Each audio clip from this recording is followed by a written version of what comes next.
cherish, as long as we both shall live. This is how I'll remember you. Faint shakes, heartbeat.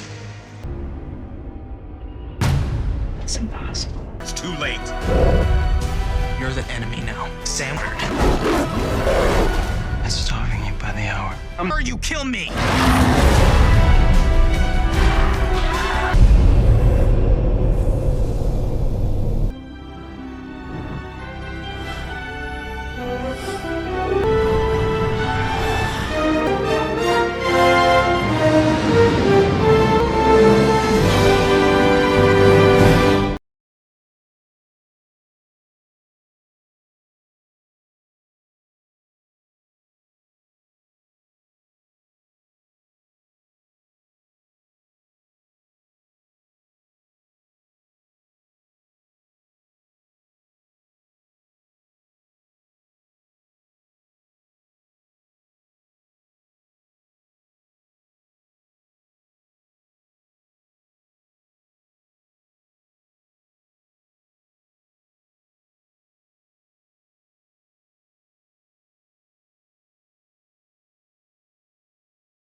A wedding, a forbidden pregnancy, and a choice that could tear two worlds apart. Bella and Edward's love faces its deadliest test yet. The Twilight Saga reaches a new level of danger, sacrifice, and heartbreak. This is Cinema Reviews, and today we uncover Breaking Dawn A Part 1. The Twilight Saga, Breaking Dawn A Part 1, often shortened to Breaking Dawn A Part 1, is a 2011 American romantic fantasy film directed by Bill Condon and written by Melissa Rosenberg, adapted from Stephenie Meyer's 2008 novel Breaking Dawn, serving as the direct follow-up to the Twilight Saga, Eclipse, 2010. It marks the fourth entry in the Twilight Saga series. Kristen Stewart, Robert Pattinson, and Taylor Lautner return as Bella Swan, Edward Cullen, and Jacob Black. The story follows Bella and Edward's marriage and Bella's subsequent pregnancy with a half-human, half-vampire child, sparking tension that draws the hostility of Jacob and his wolf pack toward the Cullen family. Summit Entertainment confirmed on June 10, 2010, that Breaking Dawn would be adapted into two films. Shooting for both parts began on November 1, 2010. And concluded on April 22, 2011. Production took place across several locations, including Rio de Janeiro in Brazil, Baton Rouge in Louisiana, and Vancouver in Canada. The film had its world premiere at the Rome Film Festival on October 30, 2011, before releasing theatrically in the United States on November 18 through Summit Entertainment. While it was met with largely negative reviews of critics pointing to weak pacing, script issues, and uneven performances, it achieved major box office success, grossing $712.2 million worldwide and ranking as the fourth highest grossing movie of 2011. Several months after the events of Eclipse, Bella Swan and Edward Cullen finally marry. At their reception, Jacob Black, who had initially fled after receiving the wedding invitation, makes a surprise return, much to Bella's joy. However, the reunion turns tense when Bella confides that she and Edward plan to consummate their marriage while she is still human. Jacob becomes enraged, convinced such intimacy could kill her. For their honeymoon, Bella and Edward travel to a secluded island near Rio de Janeiro, where they make love for the first time. 2 weeks later, Bella experiences nausea and realizes she has missed her period. Suspecting she is pregnant, she contacts Carlisle Cullen, Edward's adoptive father and doctor, for confirmation. Edward is horrified, certain no human could survive carrying a half-vampire child, and urges Bella to have an abortion. She refuses, turning instead to Rosalie for protection. Back in Forks, Jacob rushes to the Cullens' house and is shocked to see Bella weak, frail, and visibly pregnant. When she declines to end the pregnancy, he storms off to his pack. Their leader, Sam, believes Bella and her unborn child pose a threat and insists she must die. Outraged, Jacob breaks away from the pack, joined by Leah and Seth Clearwater. As Bella's condition worsens, she discovers the fetus craves blood. With Carlisle's help, she begins drinking donated human blood, which stabilizes her health. Edward's resentment toward the child fades when he realizes he can hear its thoughts and sense its affection for Bella. Bella soon goes into labor, forcing Edward, Jacob, and Rosalie to perform an emergency C-section while Carlisle is away. The delivery is agonizing, and Bella passes out during the ordeal. She awakens just long enough to see her newborn daughter, whom she names Renesmee. Moments later, her heart stops. In desperation, Edward injects venom directly into her heart, hoping to change her into a vampire, while Jacob tries frantically to revive her. Believing she has died, Jacob turns his grief into rage and moves to kill Renesmee, but when he meets her eyes, he imprints on her, binding their fates and preventing any werewolf from harming her. Over the next 2 days, Bella's broken body heals as the transformation takes hold. Her appearance shifts, and when she finally opens her eyes, they are blood red, signaling her rebirth as a vampire. In a post-credits scene, the Vulturi receive Carlisle's message detailing Bella and Edward's marriage and her transformation. Although they declare the dispute with the Cullens finished, their leader ominously notes that the coven still possesses something he desires. The Twilight Saga, Breaking Dawn, Part 1, 2011, a comprehensive analysis of casting excellence. Introduction. The final installments of the Twilight Saga represented a monumental challenge in filmmaking, how to conclude a beloved series while introducing an unprecedented number of new characters and maintaining the delicate balance between established fan expectations and cinematic excellence. The Twilight Saga,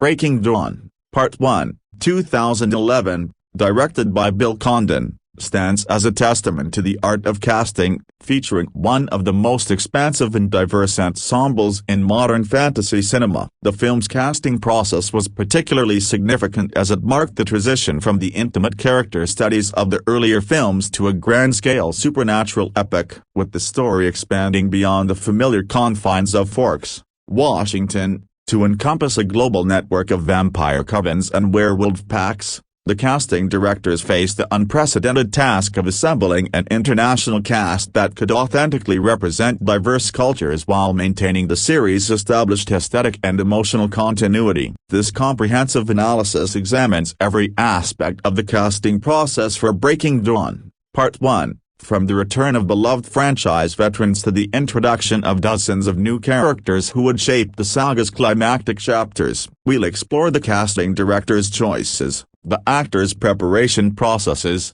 the cultural considerations that influenced character portrayals, and the lasting impact these casting decisions had on the film's success and the broader Twilight phenomenon. The foundation, returning core cast members: the Trinity, Stewart, Pattinson, and Lautner. At the heart of Breaking Dawn, Part 1's casting success lies the triumphant return of the series' central trinity, Kristen Stewart as Bella Swan, Robert Pattinson as Edward Cullen, and Taylor Lautner as Jacob Black. By the fourth film, these actors had evolved far beyond their initial portrayals, bringing years of character development and personal growth to their performances. Kristen Stewart's portrayal of Bella Swan in Breaking Dawn, Part 1 represents perhaps the most dramatic character transformation in the entire saga. The casting choice to continue with Stewart proved prescient, as she navigated Bella's journey from awkward teenager to confident bride to dying mother to newborn vampire with remarkable emotional range. Stewart's performance in the wedding sequence alone demonstrates the casting director's wisdom in maintaining continuity with an actress who had grown alongside her character. Robert Pattinson's Edward Cullen reaches new depths of complexity in Breaking Dawn, Part 1. And his casting continues to pay dividends as he portrays a character torn between joy and terror at the prospect of Bella's transformation. Pattinson's ability to convey Edward's internal struggle through subtle facial expressions and bodied language validates the original casting decision made years earlier. Taylor Lautner's Jacob Black faces perhaps his greatest acting challenge in Breaking Dawn, Part 1, as his character experiences heartbreak, rage, and ultimately, and supernatural imprinting that changes everything. Lautner's physical transformation throughout the series culminates in this film, where his portrayal of Jacob's emotional journey provides some of the film's most powerful moments. The Cullen family, a study in ensemble casting. The expanded role of the Cullen family in Breaking Dawn, Part 1 showcases one of the saga's greatest casting achievements, the creation of a believable supernatural family unit.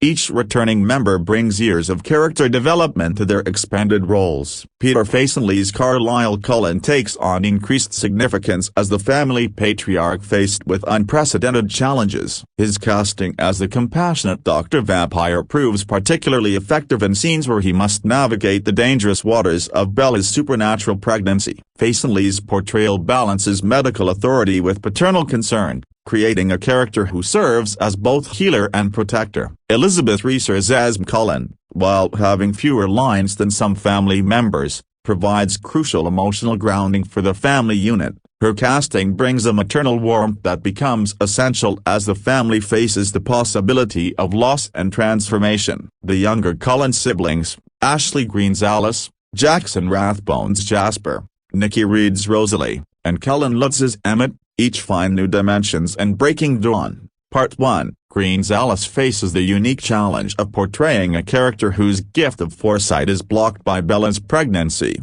creating interesting acting opportunities around uncertainty and fear. Rathbone's Jasper becomes more integral to the family's defensive preparations, showcasing his military background in ways previous films only hinted at. Reed's Rosalie experiences perhaps the most significant character development, as her complicated relationship with Bella evolves into fierce protectiveness over the unborn child. The casting of Reed proves particularly astute as she navigates Rosalie's transformation from antagonist to ally with believable emotional complexity. Lutz's Emmett provides crucial levity and strength, his casting bringing both physical presence and comedic timing that helps balance the film's increasingly dark themes. The Quileute Wolf Pack, cultural authenticity and physical transformation. The casting of the Quileute Wolf Pack represents one of Breaking Dawn, Part 1's most culturally significant achievements. The production team's commitment to casting Native American actors in these roles demonstrates respect for indigenous representation while creating authentic portrayals of these supernatural characters. Chase Spencer's Sam Ollie continues to anchor the pack with quiet authority. Spencer's casting brings authentic Native American heritage to the role,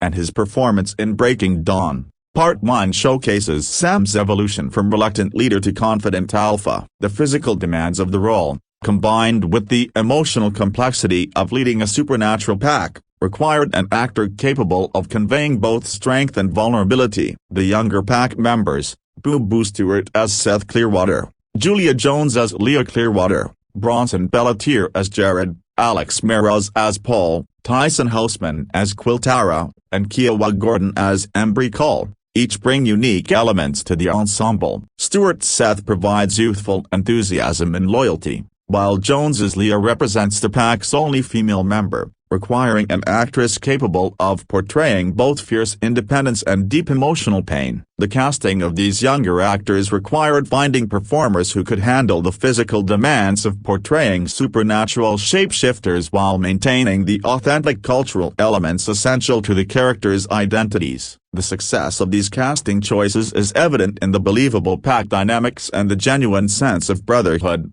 and sisterhood, that emerges throughout the film. Supporting characters, the human element. The human characters in Breaking Dawn, Part 1, while having reduced screen time compared to earlier films, remain crucial to maintaining the story's emotional grounding. The casting of these familiar faces provides continuity and emotional resonance for both characters and audiences. Billy Burke's Charlie Swan continues to anchor the human element of the story. Burke's casting as Bella's father has been consistently praised throughout the series, and in Breaking Dawn, Part 1, he faces the challenge of portraying a father watching his daughter make choices he cannot understand. Burke's performance balances parental concern with respect for Bella's autonomy, creating touching moments that humanize the supernatural proceedings. Sarah Clarkson Dwyer appears in crucial scenes surrounding Bella's wedding, and her casting continues to provide the maternal perspective that balances Charlie's paternal viewpoint. Clark's natural warmth and slightly scattered energy create a believable mother-daughter dynamic with Stewart's Bella. The high school friends,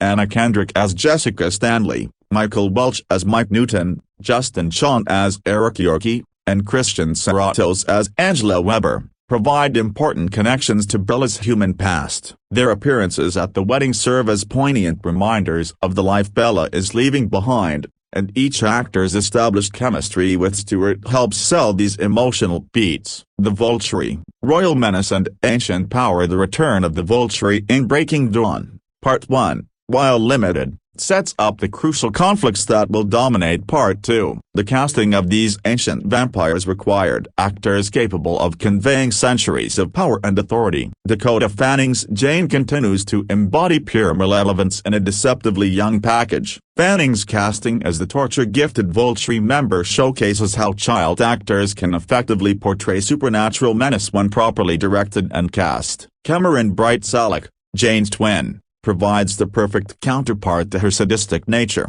The casting of these twins required actors who could believably portray both youthful appearances and ancient, cruel minds. Charlie Bewley's Dimitri and Daniel Cudmar's Felix represent the Vulturi's enforcement arm. Bewley brings sophisticated menace to the tracker vampire, while Cudmar's imposing physical presence makes Felix a believable threat even to other vampires. The international vampire covens, a global casting achievement. Breaking Dawn, Part 1's most ambitious casting achievement lies in assembling the international vampire covens that would play crucial roles in the saga's conclusion. This casting process required finding actors who could authentically represent diverse global cultures while fitting into the established Twilight universe. The Denali Coven, Arctic Elegance. The Denali Coven represents vampires from the far north, requiring casting that could convey both the harsh beauty of their environment and their centuries of existence. Maggie Grace's Irina brings complexity to a character torn between family loyalty and personal justice.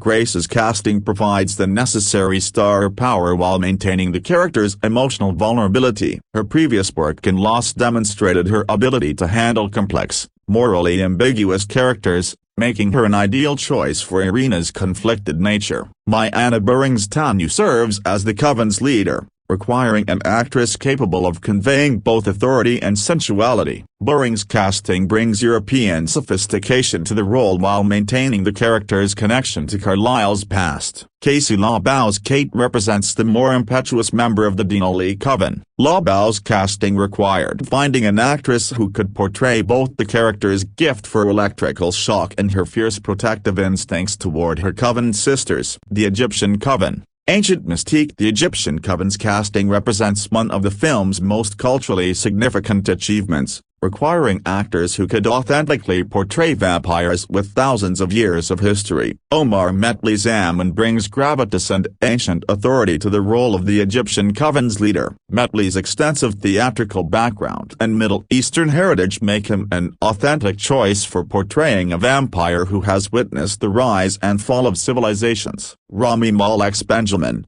before his breakout role in Mr. Robot, brings youthful energy balanced with supernatural power to the Egyptian Coven's most gifted member. Malek's casting proved particularly prescient, as his ability to convey both innocence and power would later make him a star. Angela Sarafintia and Andrea Gabriel's Kebi complete the Egyptian Coven. with both actresses bringing authenticity and gravitas to their roles as ancient vampires who have survived millennia together. The Irish Coven, Celtic warriors. The Irish Coven's casting required finding actors who could embody the fierce warrior spirit of ancient Celtic vampires while maintaining believable family dynamics. Martland Barnes's Maggie represents the Coven's truth-detecting member, requiring an actress who could convey both supernatural ability and fierce independence. Barnes's casting brings authenticity to the Irish character while maintaining the strength necessary for a vampire who has survived centuries. Lisa Howard's Siobhan serves as the Irish Coven's leader,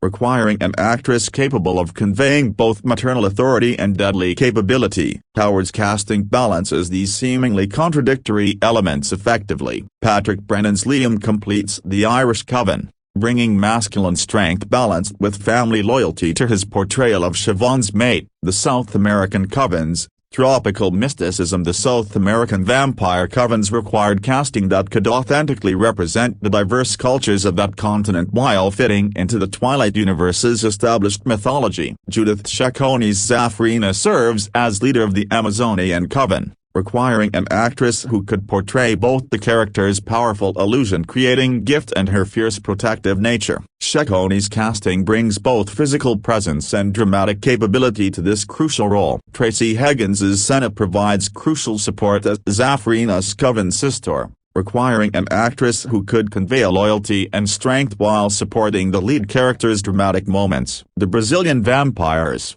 including various actors portraying members of different South American covens, required casting that could authentically represent the continent's diverse ethnic makeup while maintaining the supernatural elements essential to their characters. The European covens, Old World sophistication. The European vampire covens required casting that could convey centuries of sophisticated existence while maintaining the dangerous edge necessary for supernatural beings. Noel Fisher's Vladimir and Gary Weinberg's Stefan represent the Romanian coven, requiring actors who could portray ancient vampires still bitter about the Vulturi's rise to power. Fisher's casting brings both youthful appearance and ancient malice to Vladimir, while Weinberg's Stefan provides the perfect counterpart. Lee Pace's Garrett represents the American nomad vampire who aligns with the Cullen cause. Pace's casting brings both charisma and believable martial capability to this crucial role. His previous work in fantasy productions made him an ideal choice for portraying a vampire warrior. The Gifted Individuals,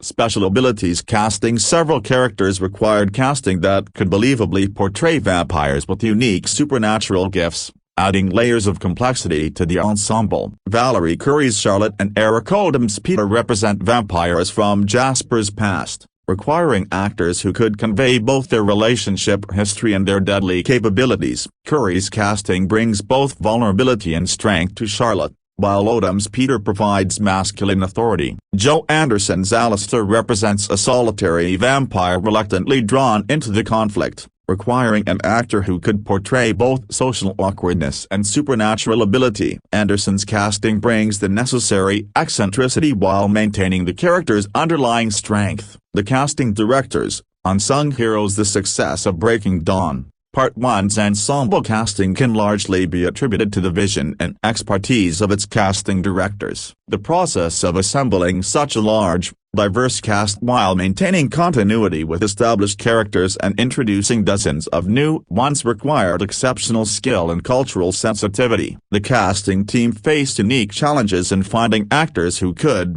authentically represent diverse global cultures, convincingly portray centuries-old supernatural beings, integrate seamlessly with the established Twilight aesthetic, handle the physical demands of vampire and werewolf characters, convey complex supernatural abilities through performance, maintain believable family and coven dynamics within large ensemble groups. The success of these casting choices is evident not only in the film's critical and commercial reception but also in the lasting impact many of these actors have had on subsequent projects. Several cast members, including Rami Malek and Lee Pace, have gone on to significant career success, validating the casting director's ability to identify talent, cultural considerations and authenticity. One of Breaking Dawn, Part 1's most significant casting achievements lies in its commitment to cultural authenticity, particularly regarding the portrayal of the Quileute tribe and the international vampire covens. Indigenous representation. The continued casting of Native American actors in the Wolfpack roles demonstrates respect for indigenous communities and provides authentic representation often lacking in Hollywood productions. The casting process involved working closely with tribal consultants to ensure respectful and accurate portrayals. The physical transformation requirements for these roles,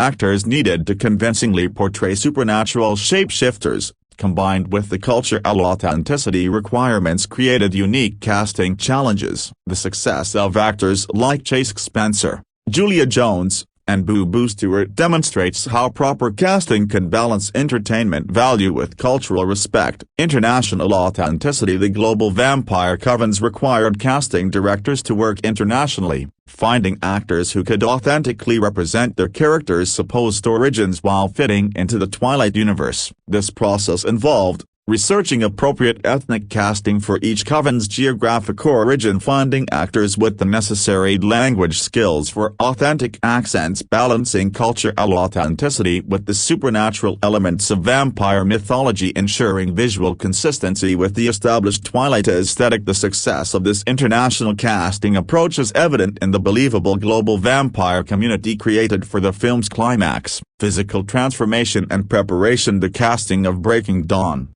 Part 1 required actors capable of undergoing significant physical transformations and handling demanding action sequences. Vampire transformations. Actors portraying vampires needed to master the specific physical requirements established in earlier Twilight films: graceful, predatory movement patterns, distinctive fighting styles for action sequences, the ability to convey supernatural strength and speed, mastery of the series' established vampire aesthetic. Werewolf requirements. The Wolfpack actors faced unique physical demands: extensive physical training to portray supernatural shapeshifters, coordination with CGI teams for transformation sequences, maintenance of impressive physical conditioning throughout filming, development of pack-based movement and behavior patterns, makeup and prosthetics collaboration. Many casting decisions were influenced by actors' ability to work effectively with the elaborate makeup and prosthetics required for supernatural characters. The success of vampire casting often depended on how actors looked and performed under the heavy makeup required for supernatural beings. The child actors,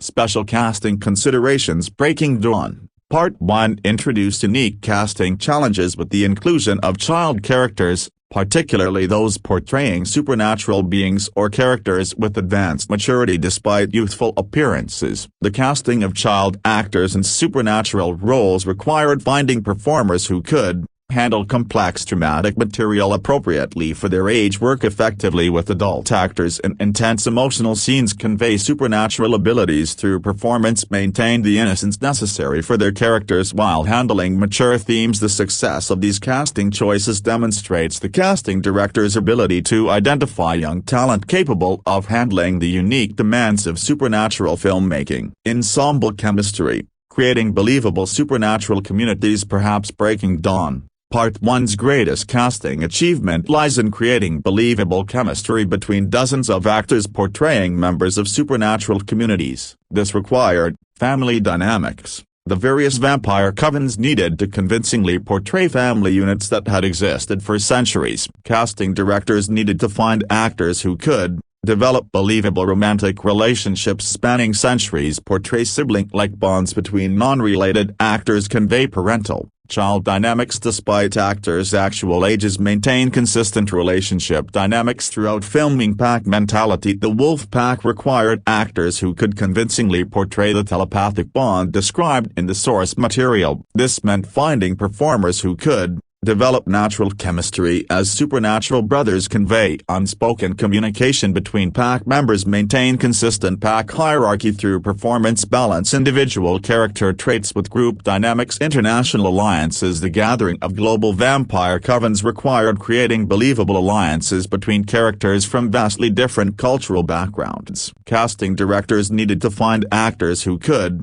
develop rapid chemistry with actors from different cultural backgrounds, convey ancient relationships despite limited screen time together, balance individual coven dynamics with larger alliance politics, maintain authentic cultural elements while integrating into the larger ensemble. Behind the scenes casting stories. The casting process for Breaking Dawn Part 1 involved numerous interesting behind-the-scenes stories that illuminate the complexity of assembling such a large ensemble. International casting calls. The search for actors to portray the global vampire covens involved casting calls across multiple continents. Casting directors worked with local agents and casting directors in various countries to find appropriate actors who could travel to filming locations and work within the production's schedule constraints. Cultural consultants. The production employed cultural consultants for various ethnic groups represented in the film, ensuring that casting choices respected the cultural backgrounds they were meant to represent. This included working with tribal representatives for the continued Native American casting and cultural experts for the international vampire covens. Physical training requirements. Many casting decisions were influenced by actors' willingness and ability to undergo the extensive physical training required for their roles. This included weapons training, fight choreography,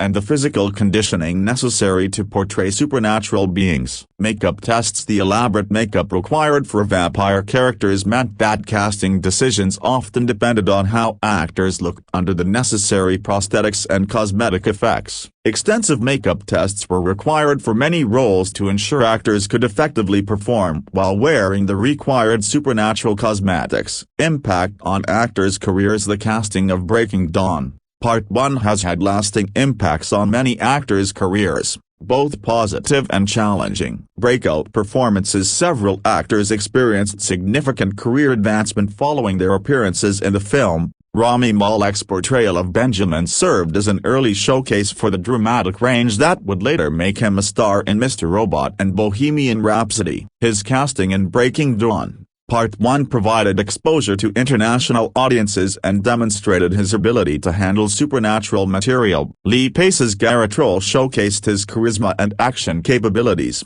contributing to his later casting in major franchise films including The Hobbit trilogy and Guardians of the Galaxy. Continued franchise success. Many actors have parlayed their Breaking Dawn Part 1 appearances into continued success in franchise filmmaking, demonstrating the value of the casting director's choices in identifying actors capable of handling large-scale supernatural productions. Cultural impact. The authentic casting of Native American actors in the Wolfpack roles has provided these performers with increased visibility and opportunities in an industry where indigenous representation remains limited. This casting has contributed to broader conversations about authentic representation in Hollywood productions. Technical considerations and casting. The casting of Breaking Dawn Part 1 involved numerous technical considerations unique to supernatural filmmaking. CGI integration. Many casting decisions were influenced by actors' ability to work effectively with CGI elements,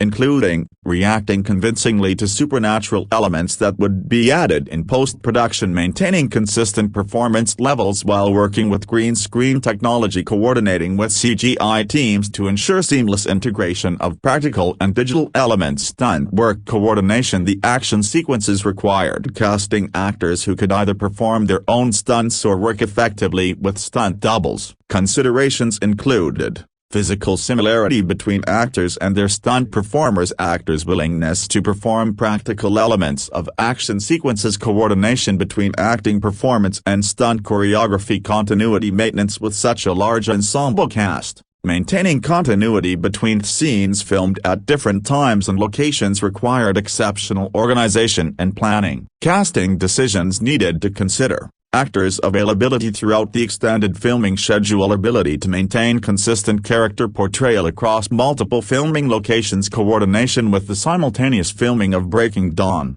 Part 2. Critical reception and audience response. The casting of Breaking Dawn Part 1 received generally positive reception from both critics and audiences, particularly praise for Ensemble cohesion. Critics praised the film's ability to integrate dozens of new characters while maintaining focus on the central story. The casting director's success in finding actors who could quickly establish their characters and relationships was widely noted. Cultural authenticity. The commitment to authentic casting for various ethnic and cultural groups received particular praise from critics and cultural commentators. The respectful representation of Native American characters and the authentic international casting for vampire covens were highlighted as significant achievements. Performance quality. Individual performances within the large ensemble received critical acclaim, with particular praise for actors who managed to create memorable characters despite limited screen time. The ability of the casting directors to identify actors capable of making strong impressions quickly was widely recognized. Audience connection. Audience response to the new characters introduced in Breaking Dawn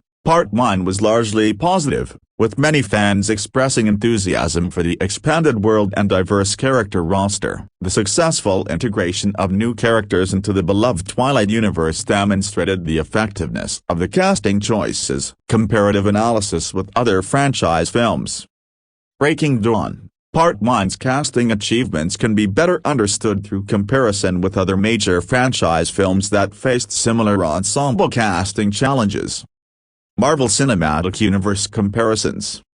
Like the Marvel films, Breaking Dawn Part 1 required assembling a large ensemble cast while maintaining individual character development. The film's success in balancing numerous characters provides lessons applicable to other franchise productions. Harry Potter parallels. The Harry Potter series faced similar challenges in casting international characters and maintaining ensemble cohesion across multiple films. Breaking Dawn Part 1's approach to international casting and cultural authenticity offers interesting comparisons to the Harry Potter casting strategies. Lord of the Rings influences the epic scope of Breaking Dawn. Part 1's ensemble casting draws comparisons to the Lord of the Rings trilogy's approach to assembling diverse characters from different cultures and backgrounds. Both productions demonstrate the importance of cultural authenticity in fantasy filmmaking. Legacy and influence. The casting achievements of Breaking Dawn Part 1 have had lasting influence on subsequent fantasy and supernatural film productions. Representation standards. The film's commitment to authentic cultural representation has influenced subsequent productions' approach to diverse casting. The success of authentic Native American casting in the Wolfpack roles has provided a positive example for other productions featuring indigenous characters. International casting practices. The successful integration of international actors representing diverse global cultures has influenced how other productions approach global character casting. The film's demonstration that authentic international casting can enhance rather than complicate production has encouraged similar approaches in subsequent films. Ensemble management techniques. The casting director's successful management of such a large ensemble has provided valuable lessons for other productions facing similar challenges. The techniques developed for integrating numerous new characters while maintaining story focus have been studied and adapted by other productions. Conclusion. The casting of the Twilight Saga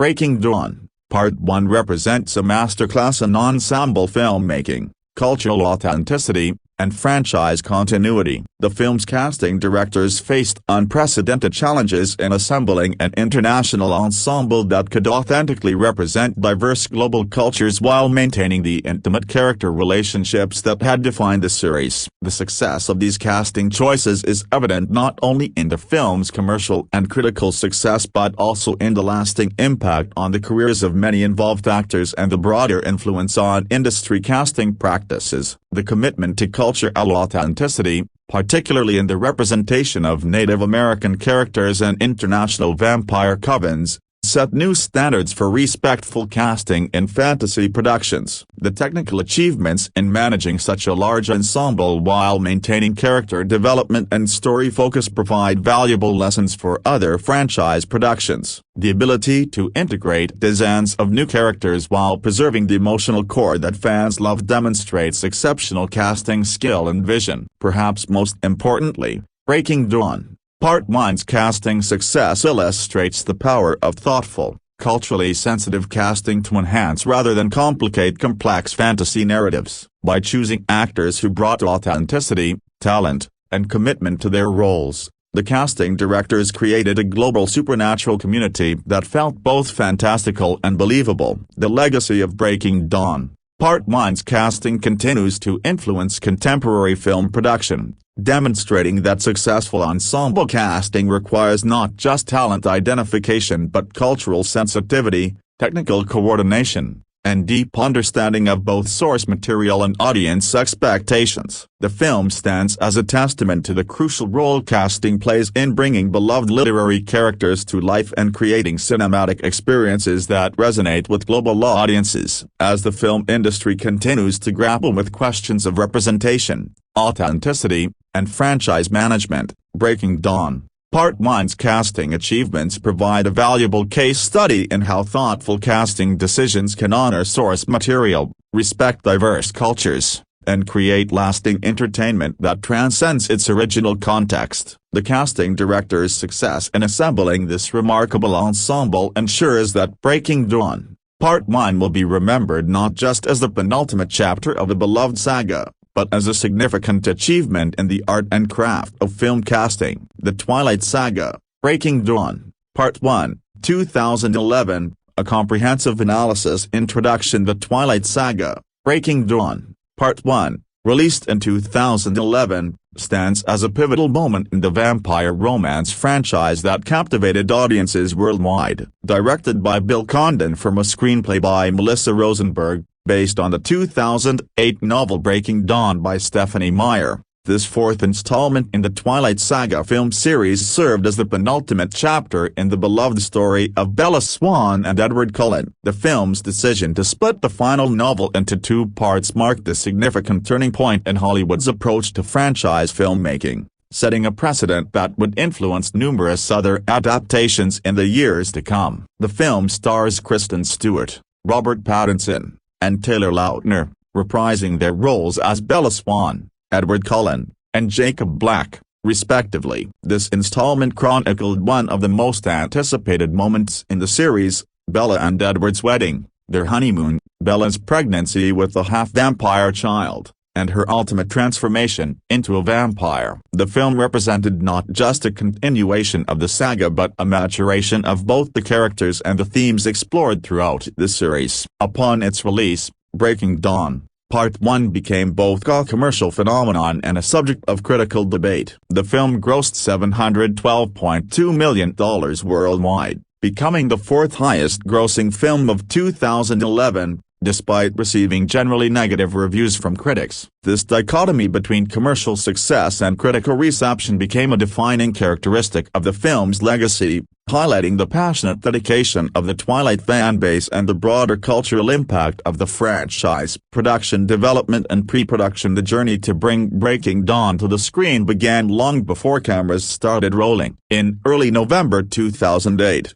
Summit Entertainment obtained the film adaptation rights to the remaining novels in the Twilight book series, New Moon, Eclipse, and Breaking Dawn. This acquisition set the stage for what would become one of the most successful film franchises of the late 2000s and early 2010s. The path to Breaking Dawn's production was not without its challenges. Talks for a Breaking Dawn film started after Summit approved the Twilight Saga, New Moon and the Twilight Saga, Eclipse, the second and third installments, respectively, in the Twilight Saga film series. However, the adaptation faced unique obstacles that distinguished it from its predecessors in the series. One of the primary concerns surrounding Breaking Dawn's adaptation was the mature content of the source material. Stephanie Meyer, author of the series, explained on her website's Breaking Dawn FAQ that if an adaptation were to be created, it would have to be split into two films because the book is just so long,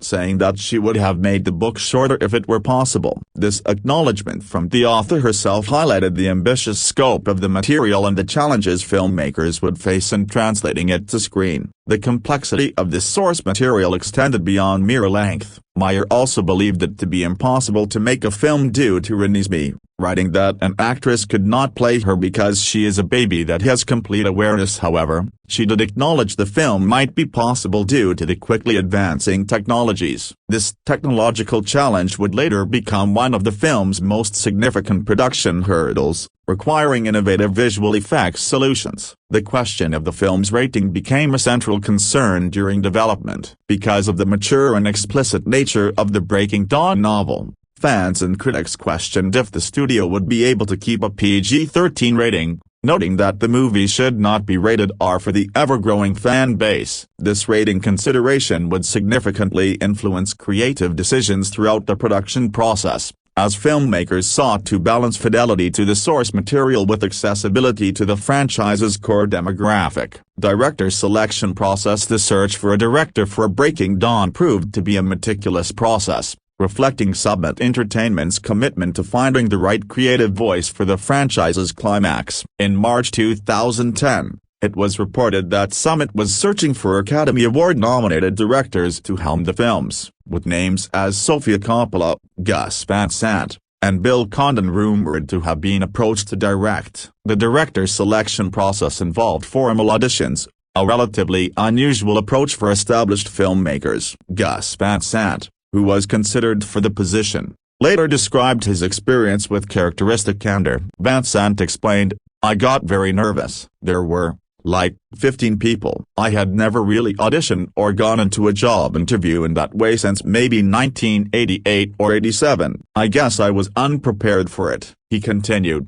detailing the unusual nature of the audition process. "In this case, they wanted me to talk about their project, which really needed to follow very closely the book. I was talking about the book, and really all I was saying was, okay, this is great, let's go to it."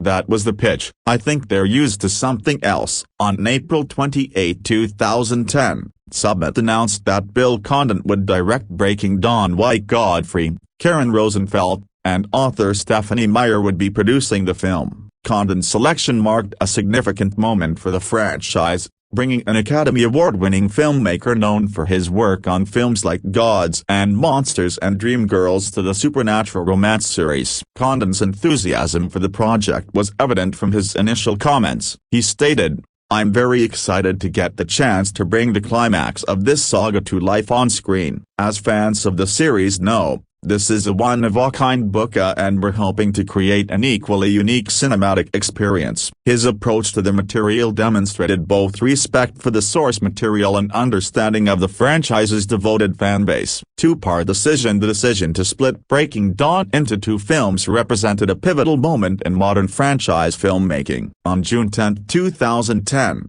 Summit officially confirmed that a two-part adaptation of the fourth novel would start filming in November and made clear that all major actors would return for both parts. This announcement came after months of speculation and negotiation, particularly concerning the contracts of the main cast members. Since under contract for only 4 films, the status of Stewart's, Pattinson's, and Lautner's contracts were in question, making the possibility of a split unlikely. However, Summit successfully negotiated with the key cast members to ensure their participation in both parts of the finale. The two-part structure allowed filmmakers to explore the source material more thoroughly than would have been possible in a single film. This decision followed the successful model established by the Harry Potter franchise with Harry Potter and the Deathly Hallows, which had been split into 2 parts. In March 2010, Variety reported that Summit Entertainment was considering splitting the 754-page book into 2 films,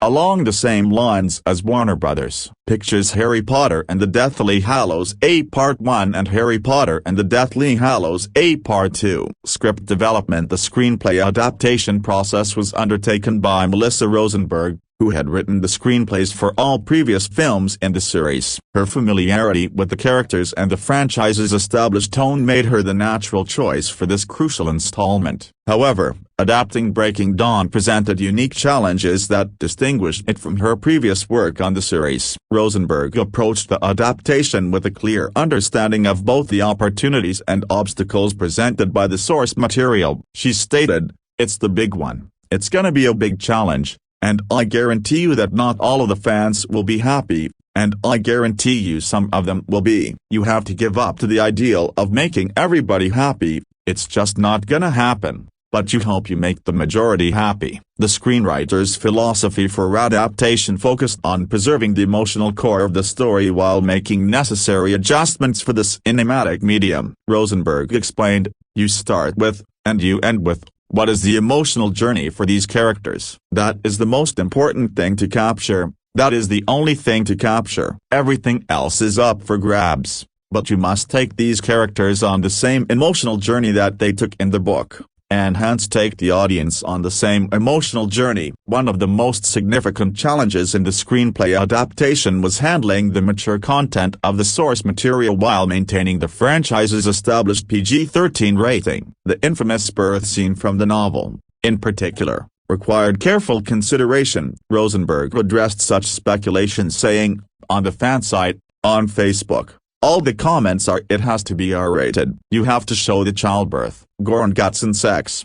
For me it's actually more interesting to not see it. You know, you can do childbirth without seeing childbirth. A broken bar, it doesn't mean it's any less evocative of an experience." The approach to handling mature content became a defining characteristic of the film's production philosophy. To compromise the necessary sophistication in adapting such a mature book and the need for maintaining a PG-13 rating, Rosenberg stated that the scene would be shown from Bella's point of view. This decision reflected a broader creative strategy that prioritized emotional impact over explicit content. The question of where to split the story between the two parts required careful consideration. In June, Rosenberg stated in an interview that the decision on where to split the film had not been decided, as she was still in the drafting stage of the scripts. "I think it comes down to Bella as human and Bella as vampire," she said, hinting at a potential splitting point. This thematic division would ultimately define the structure of both films, with Part 1 focusing on Bella's human experiences and Part 2 exploring her vampire transformation. Later in January 2011,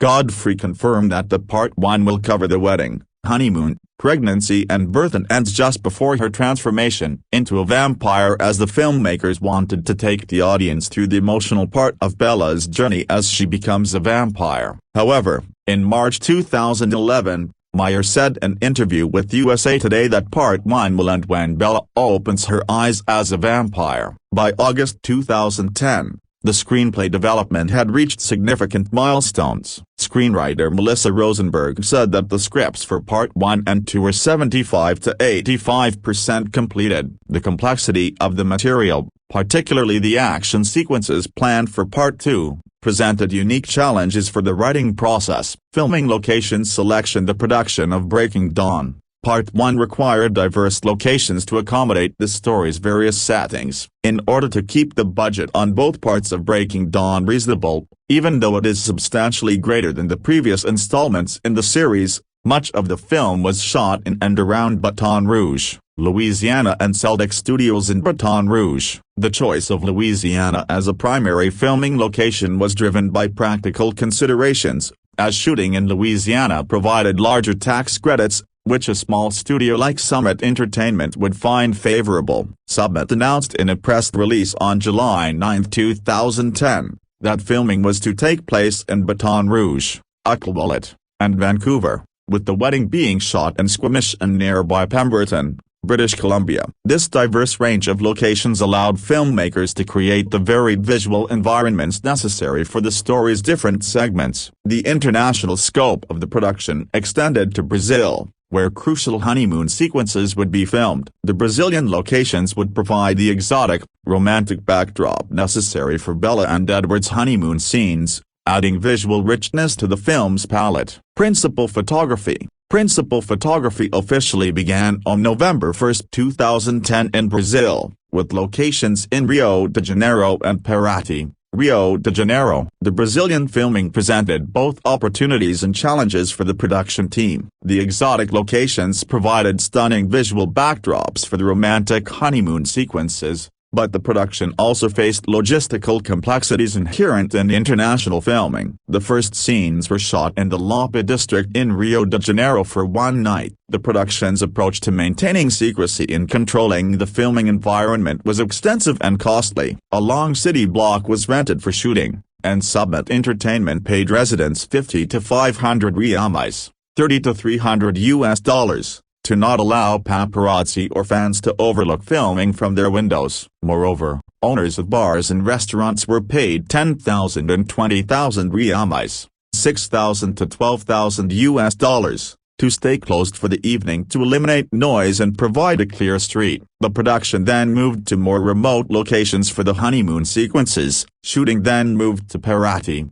Rio de Janeiro, where the honeymoon scenes were shot. According to Paraty's tourism office, filming took place in the Taquari area, near an unidentified waterfall, and at Mamanguá Bay, where a mansion is located. However, the Brazilian filming faced weather challenges that would become a recurring theme throughout the production. It rained on every day of shooting. Following the Brazilian segment, production moved to Louisiana for the majority of the interior filming. In late November, shooting moved to Baton Rouge, Louisiana, where most of the indoor scenes were shot on Raleigh Studios and in a house. The Louisiana filming period would prove to be one of the most intensive and challenging portions of the production, particularly due to the demanding nature of certain key scenes. The pregnancy storyline required significant preparation and specialized makeup work. Stewart had to wear heavy makeup to look thin and ghastly to show Bella through a phase of pregnancy where the baby starts breaking her bones. This physical transformation was crucial to conveying the supernatural nature of Bella's pregnancy and the physical toll it takes on her character.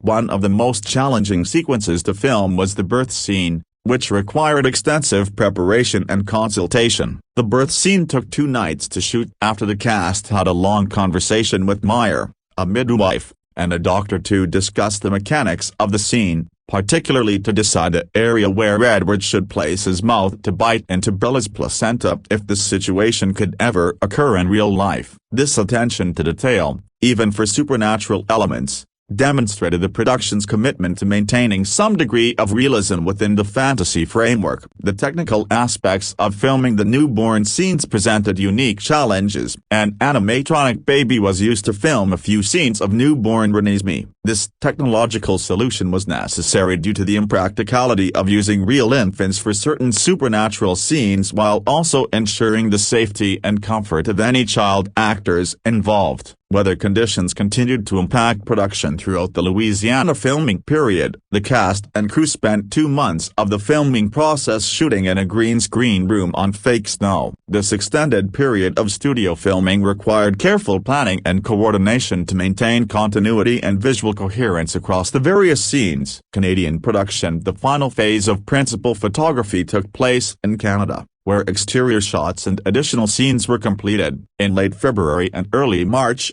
filming of most of the exterior shots, along with Bella's vampire scenes, occurred in Canada. The film's first shooting location in Canada was Vancouver. However, the Canadian filming faced an unexpected and dramatic interruption. The cast and crew were evacuated from the set due to the tsunami advisories resulting from the 9.0 magnitude earthquake that hit Japan on March 11, 2011. This natural disaster had global implications, affecting productions worldwide, including Breaking Dawn. Tony Atterbury, a spokeswoman for the film, said that the crew was moved to higher ground as a safety precaution and the shoot was delayed for a few hours, but the day's work was accomplished. The production's ability to adapt to this unexpected crisis demonstrated the professionalism and flexibility of the cast and crew. Following the tsunami scare, filming relocated within Canada. Therefore, filming relocated to Squamish, but a few scenes were shot in the Orpheum Theatre with the Vancouver police covering all the entrances of the theatre. This relocation required rapid logistical adjustments but ultimately allowed production to continue without significant delays. The wedding scene. The wedding sequence represented one of the most anticipated and challenging scenes in the entire production. The wedding scene in Part 1 was the last scene the cast and crew shot. This decision to film the wedding last was both practical and symbolic, representing the culmination of not just the film but the entire series' romantic journey. The security measures surrounding the wedding scene were unprecedented for the franchise. It was also shot under tight security. A helicopter hovered above the set, off-duty police officers surrounded the location, and sheets and umbrellas were used to protect the set from aerial shots being taken. These extensive security measures reflected both the scene's importance to the franchise and the intense media interest surrounding the production. Kristen Stewart's description of the wedding filming captured the intensity of the experience. Stewart spoke about the wedding at San Diego Comic-Con, describing it as insane. She went on to say that it was Secret Service style. The crew was incredibly inconvenienced. No cell phone, etc. They wanted to keep the dress secret. The secrecy surrounding Bella's wedding dress was maintained through extraordinary measures. Concerning the wedding dress, Stewart was locked in a room wearing a Vulturi cloak to cover the dress. This level of secrecy demonstrated the production's understanding of the significance of visual elements to the franchise's devoted fanbase. The emotional intensity of filming the wedding scene affected the cast profoundly. Stewart further talked about filming the scene, saying, "I wanted to run down the aisle. I was literally pulling away from Billy Burke. Now it's a trip to watch the wedding scenes. It was so volatile and emotional. I was being such a crazy person." Director Bill Condon captured the emotional conclusion of the wedding filming in his recollection of the final shot. Condon spoke about it saying, "The last scene we filmed was the dance scene between Jacob and Bella at the wedding. The last shot is Jacob leaving. I called cut. And then Kristen yelled, 'Jacob,' and hiked her dress up and started running after him into the woods, saying, 'Come back, don't leave.'"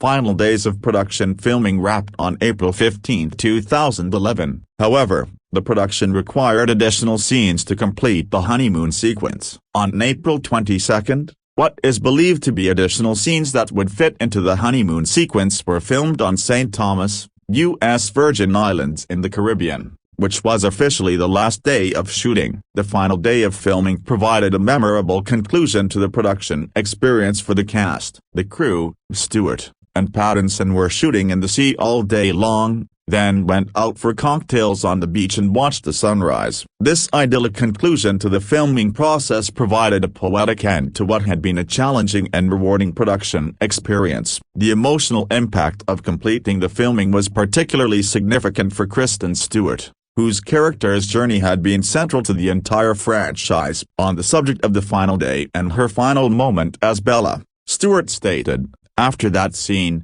my true final scene, I felt like I could shoot up into the night sky and every pore of my body would shoot light. I felt lighter than I've ever felt in my life." Robert Pattinson also reflected positively on the final filming experience. Pattinson thought the day was amazing and commented, "I then asked myself why we didn't do this in those 4 years. Every difficult moment just vanished." This sentiment captured the bittersweet nature of completing a long-running franchise that had defined several years of the actors' careers. Post-production visual effects. The post-production phase of Breaking Dawn, Part 1 required extensive visual effects work to bring the supernatural elements of the story to life. In October 2010, Condon announced that Oscar-winning visual effects supervisor John Bruno, along with his team, would helm the visual effects for Breaking Dawn, including the effects necessary to show Renesmee in her various stages of life. In Part 2, the challenge of depicting Renesmee, the half-vampire child,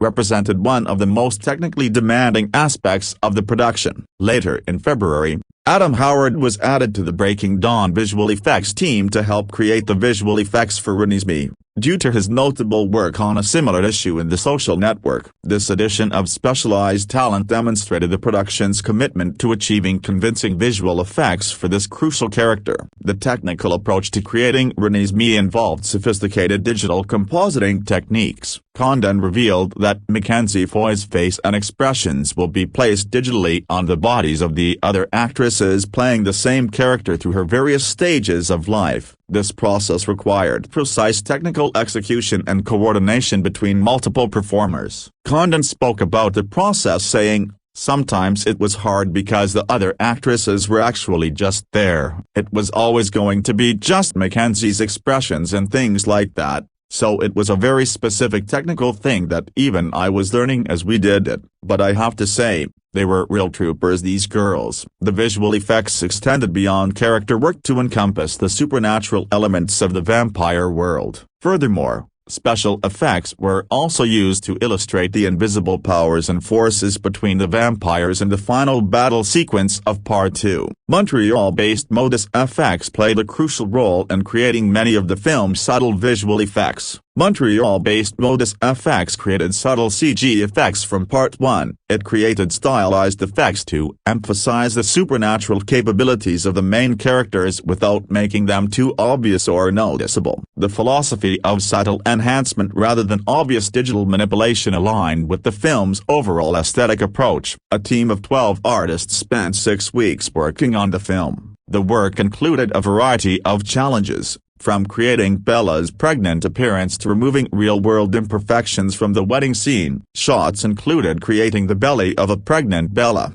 removing a wrist brace Stewart was wearing in the wedding scene due to an injury, and a variety of subtle cosmetic refinements. The pregnancy effects required particular attention to detail and realism. Bella's pregnancy was a challenge for Modus. The production team wanted the baby to kick and move around inside her belly, so the artists and cinematographer had to match the camera moves, the lighting, even the film grain, along with the subtleties of Stewart's skin. CG supervisor Martin Pelletier detailed the technical challenges involved in creating these effects. For this project, we had to be really quick in terms of the turnaround. We made use of very complex lighting from the set, adding 3D layers, and a match move of her stomach, to make her look pregnant. We took our time at the start to get the recipe right, and that paid off in efficiency once we got going. We were soon able to turn around several shots each day. The wedding scene wrist brace removal presented its own technical challenges. During the wedding scene, the camera pans around Pattinson and Stewart. Due to a minor wrist injury Stewart had,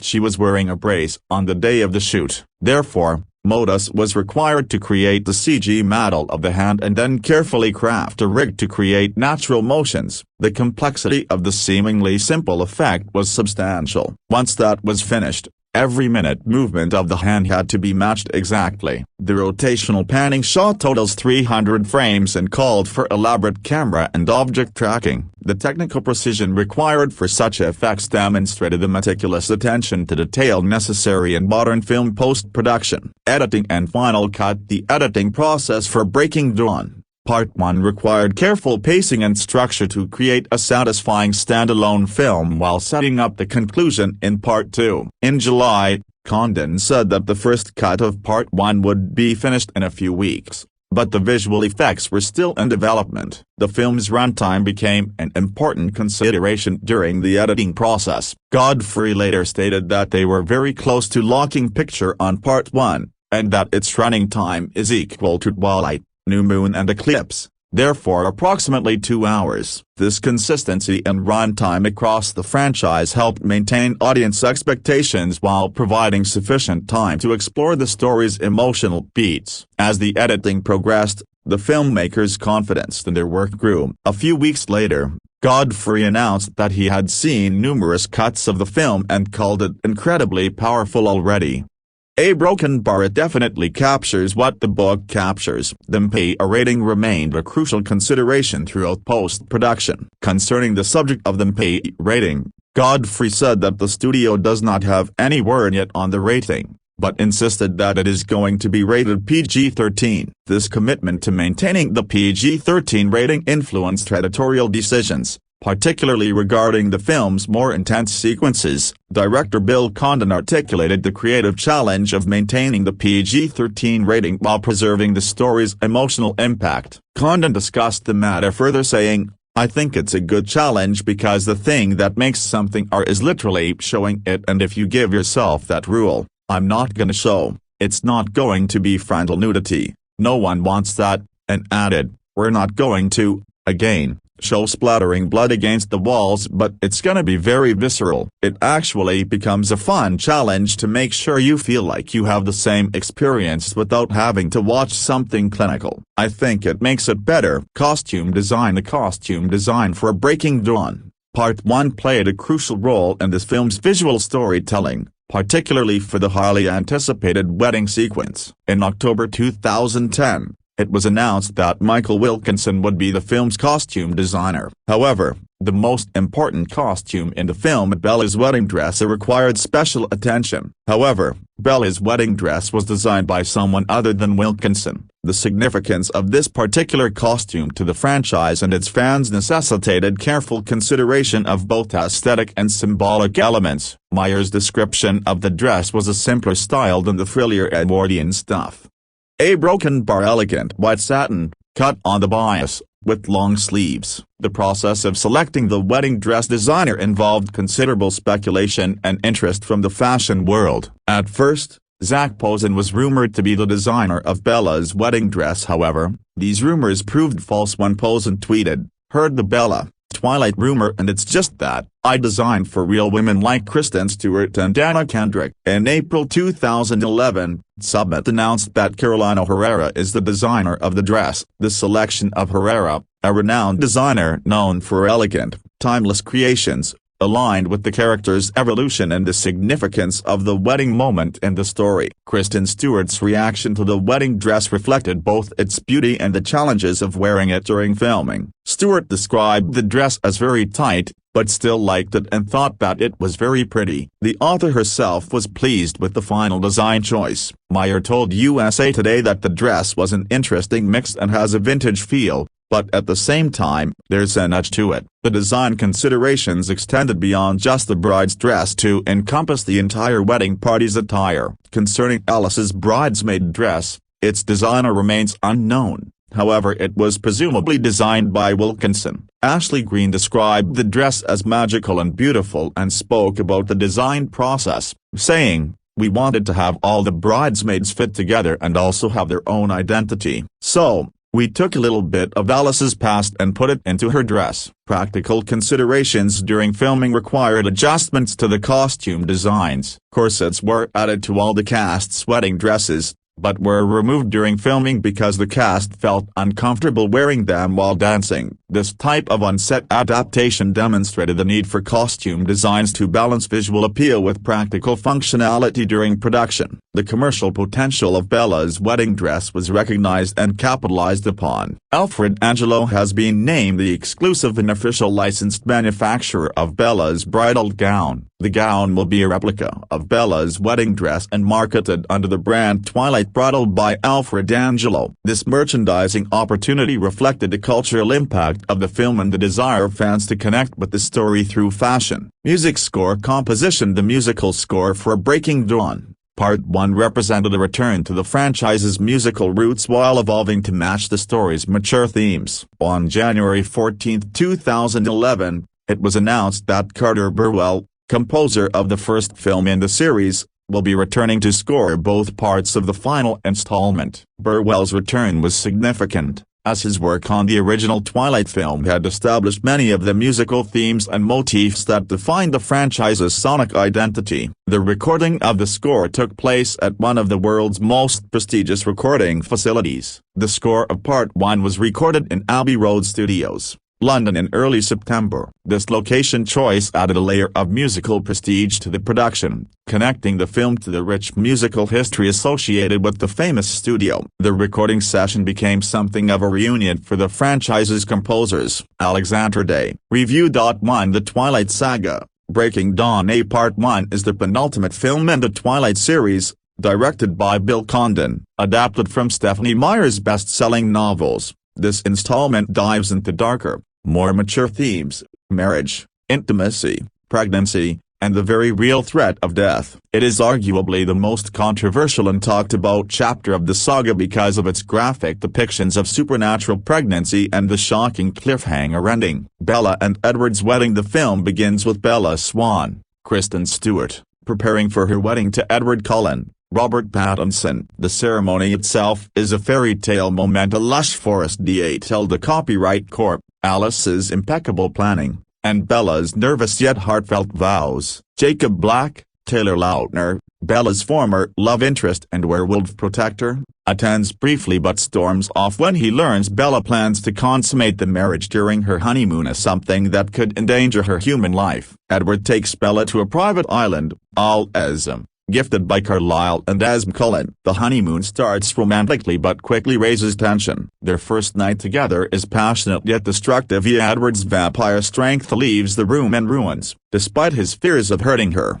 Bella insists on continuing intimacy, and the couple grows closer emotionally. Bella's unexpected pregnancy. Just weeks into the honeymoon, Bella realizes she is pregnant. This is shocking because vampires are not supposed to conceive with humans. The fetus grows at an alarming, supernatural rate, and Edward immediately fears for Bella's life. They rush back to Forks, where Carlisle and the Cullens are equally stunned. The conflict over Bella's choice. The pregnancy splits the group. Edward and Carlisle want to terminate the pregnancy to save Bella, but she refuses as she is determined to keep the baby, seeing it as a miracle rather than a monster. Jacob sides with Bella, standing against his own wolf pack who view the child as a dangerous abomination that could expose their existence. This sets up a werewolf versus vampire standoff. The pregnancy drains Bella's life rapidly. She becomes skeletal and weak, unable to consume human food. At Jacob's suggestion, she drinks blood to sustain the baby,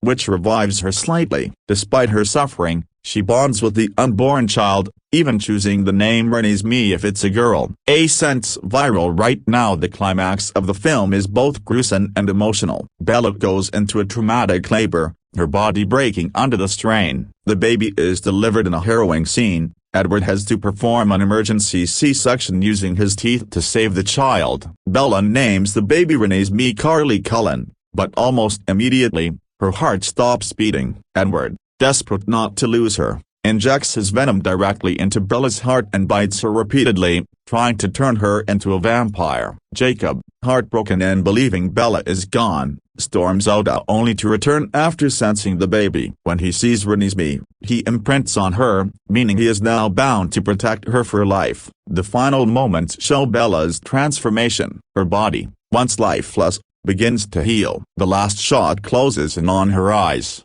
which open to reveal the unmistakable red irises of a newborn vampire. Cut to black. The movie ends here, leaving audiences on a massive cliffhanger. Bella's fate as a vampire, Jacob's bond with Renesmee, and the looming threat of the Vulturi. Are there post-credits scenes? Yes, there is a mid-credits scene. It shows the Vulturi led by Michael Sheen learning about Bella and Edward's marriage and the existence of the hybrid child. Though they don't act immediately, the scene foreshadows the central conflict of Breaking Dawn Part 2. There is no scene after the full credits roll. Type of movie. This is a fantasy romance drama with horror elements. Unlike the earlier films in the saga, Part 1 leans heavily into body horror and psychological tension, particularly with Bella's pregnancy. Kristen Stewart as Bella Swan, Robert Pattinson as Edward Cullen, Taylor Lautner as Jacob Black, Ashley Greene as Alice Cullen, Quileute as Emmett Cullen, Nikki Reed as Rosalie Hale, Peter Facely as Carlisle Cullen, Elizabeth Reeser as Esme Cullen, Jackson Rathbone as Jasper Hale, Michael Sheen as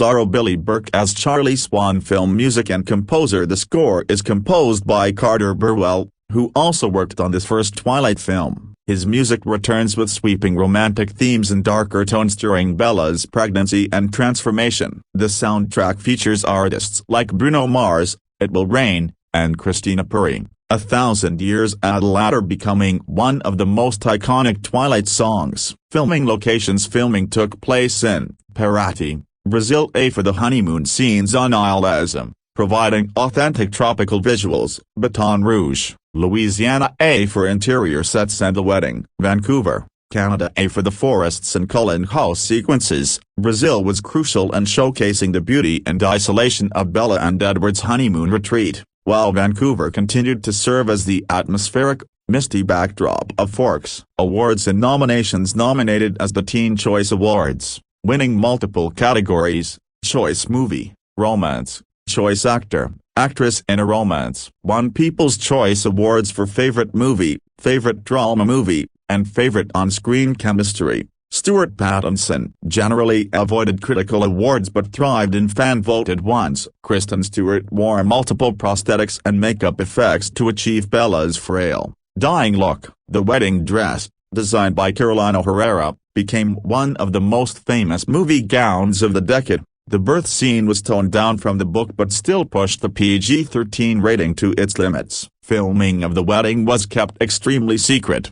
with privacy screens and security to prevent leaks. The movie is directly adapted from Stephenie Meyer's Breaking Dawn novel. Condon leaned heavily on Meyer's descriptions, particularly in the pregnancy and transformation sequences, while adding cinematic intensity to moments like the wedding. Alternate endings and deleted scenes. Deleted honeymoon scenes included more light-hearted banter and intimacy between Bella and Edward. An extended version of the wedding reception was filmed, showing more interaction between human and vampire guests. No alternate ending was shot, as the cliffhanger was always meant to lead into part 2. The book includes Bella's point of view, Jacob's perspective, and eventually a shift back to Bella's. The movie trims down Jacob's inner monologues. The birth scene in the book is even more graphic than the film. In the book, more time is given to Bella's bond with Renesmee before the transformation, whereas in the film it's nearly immediate. Bella walking down the aisle in her wedding dress. The first night on Isle,